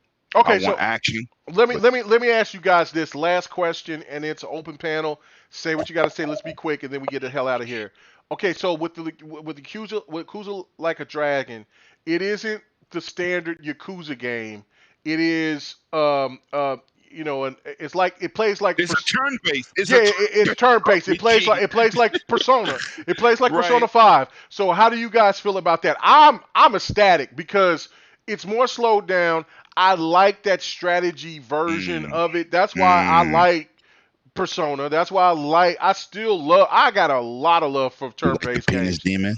I don't love the penis demon. Oh, right. No, you don't. So you're not going to do that. But Dying Light on here too. I'm gonna tell you. But you went there. Hold on. Dying Light's on Square Enix, sucker. Yeah, Dying Light too. Yeah. Okay. All right. Anyway, stop it. Let me tell you why I said what I said in GRG private chat. Because if you have that'll quench the thirst for Japanese titles. They got more than they make a lot of games. Square Enix makes tons of games. That would annihilate. Look, that would annihilate the Japanese games talk, and then that would also eliminate and then also Japanese JRPGs, and then it also would annihilate having those strong AAA linear titles as well. Not too many long-standing. Can I say something, man? Yeah, go ahead. Y'all dudes interrupted me, goddammit. All right. First of all, Octopath Traveler on the Switch. Mm-hmm. Yeah, that's on here too. Yeah. Hold on. Couldn't stay in store shelves in Japan. They thought 80,000 units a week was big numbers. That's not big numbers, right? But in the States, you can find it everywhere. You know why? Because the United States is used to action RPG since Mass Effect. I told you, Mass Effect changed the way people, even KOTOR, changed the way people play RPGs. No, you're right. So I'm a fantasy dude. I'm into all that turn-based. I love it. Even shout out to Game Pass, Tales of Vesperia Definitive Edition. Right now I'm playing that. It's a great game. I got a problem with that game. I bought that game $60. I mean, I got a problem with the movement of it. But listen. I'm talking about gameplay wise. That shows you I'm still a nostalgic player. But what I said about Yakuza, you can't go from an action game to turn-based. It's like turning Gears of War into a first-person shooter. But that's the thing. Halo but they did though. That's the into a God of War. But hold on. No. What I said was I didn't discredit it, K-Mega. Yeah. I just said you got generations. Yakuza's over 15 years old. Right. This is not no brand new series where you could change up as you go. What I said was, I don't know if I could play that because I'm so used to smashing the button, and playing the game. Right. And I thought it was that. And I told you I didn't look into it because I said, I'm getting that. And then when I looked into it, you said, you didn't know that? I said, no, I didn't. And then when I put it on Twitter, people said, I didn't know that either.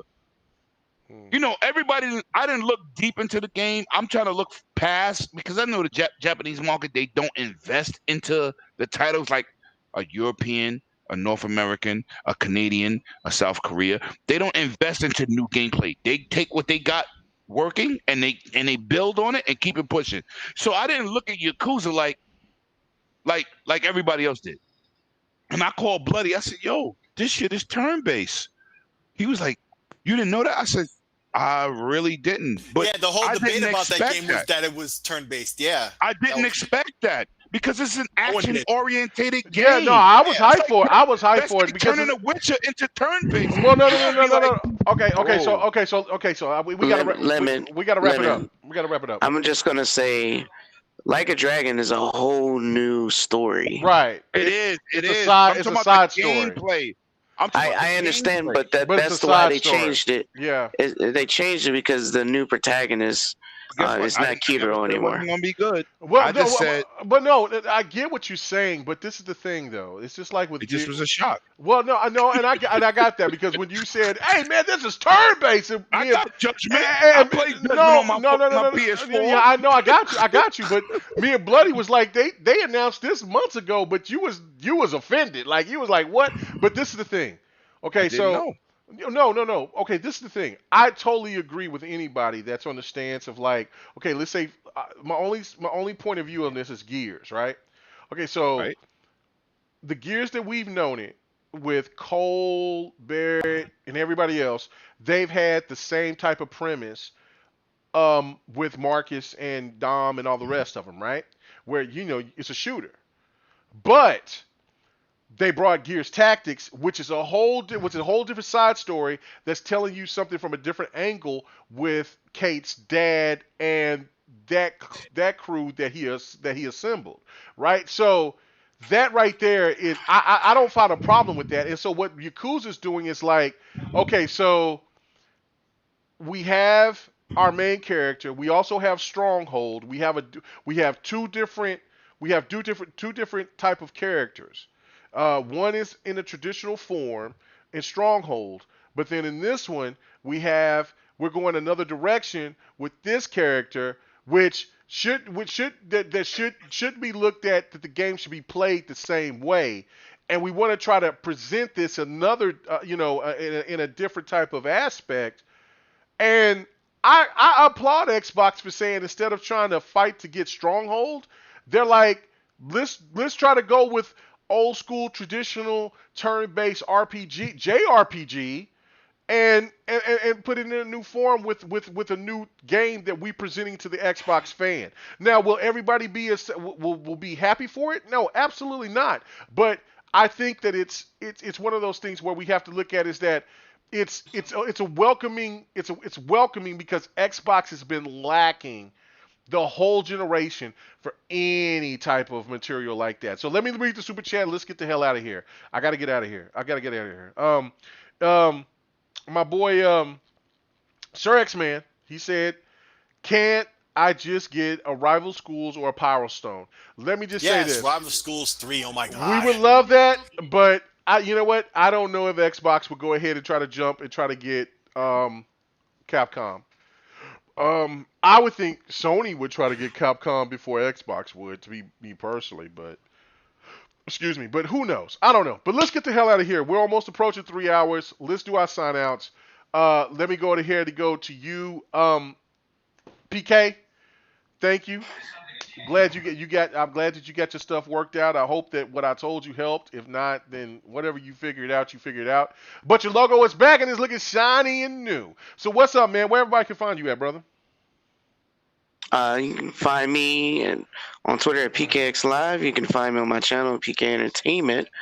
And here every Friday at GRG, where we just mess around and not stay on topic. That's what we do. No, I'm just joking. You're right. Just joking. But, right. Only a I'm little serious. bit. Just a little but bit. I'm serious. It used to be I'm worse, serious, but we but got I'm a lot joking. better. We got a lot better. Yeah, that's me. All right, man. Slayer, where can they find you at, brother?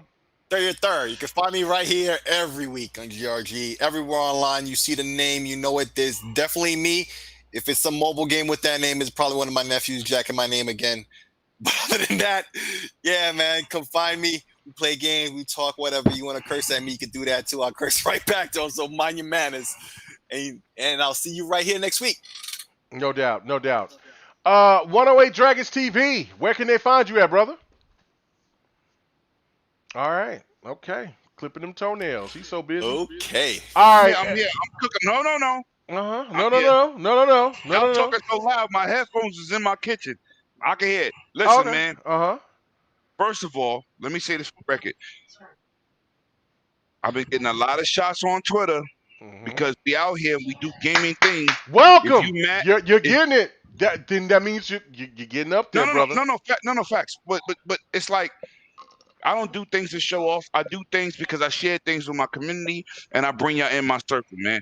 And K Mega will tell you I'm an honest dude. I'm a real dude. No doubt. And I want everybody to embrace what I do because I'm sharing with y'all just doing real things. The second thing, my podcast is coming.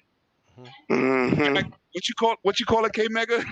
Mm-hmm. Pump the Magic Dragon's Den, the I Magic think. Dragon, right? Hey. Maybe in And it's coming. 2021. No, it's not 2021. And I knew you was gonna say that, you sucker. I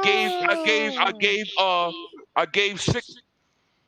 After this, you hit me up. I'm gonna give you the format of the situation. Facts. But All right. listen, man. Listen. Right, Sick? I gave it to you a week ago, right? All right. Yes, you did. I'm always working behind the scenes. I'm always working. You may not see me doing a lot of things because I'm busy, but listen, I'm renovating my house. I put my daughter When through you college. slap me that date, we can talk. That's all I'm saying. No, we're gonna talk after this. But shout out to everybody who support what we do, man. Because no matter how much we debate, no matter how much you think we for a specific platform, we got multi-console situations here, man. And for everybody that come through, to the Yobis, to the Sir X-Men's, to the Megatrons, to the Delilahs, to the real people, we do real things, and I want y'all to pay attention to what we do. Yep. Look at other podcasts, and then look what we do. Of course, you got some people who got multiple consoles. Everybody got a preference, but that don't mean you bias. Facts, and I'm done. No doubt, for real. All right, and then Livewire. Where can they find you at, brother, man? I know that you got some multiple podcasts jumping off. What's going on, man? Where can they find you at?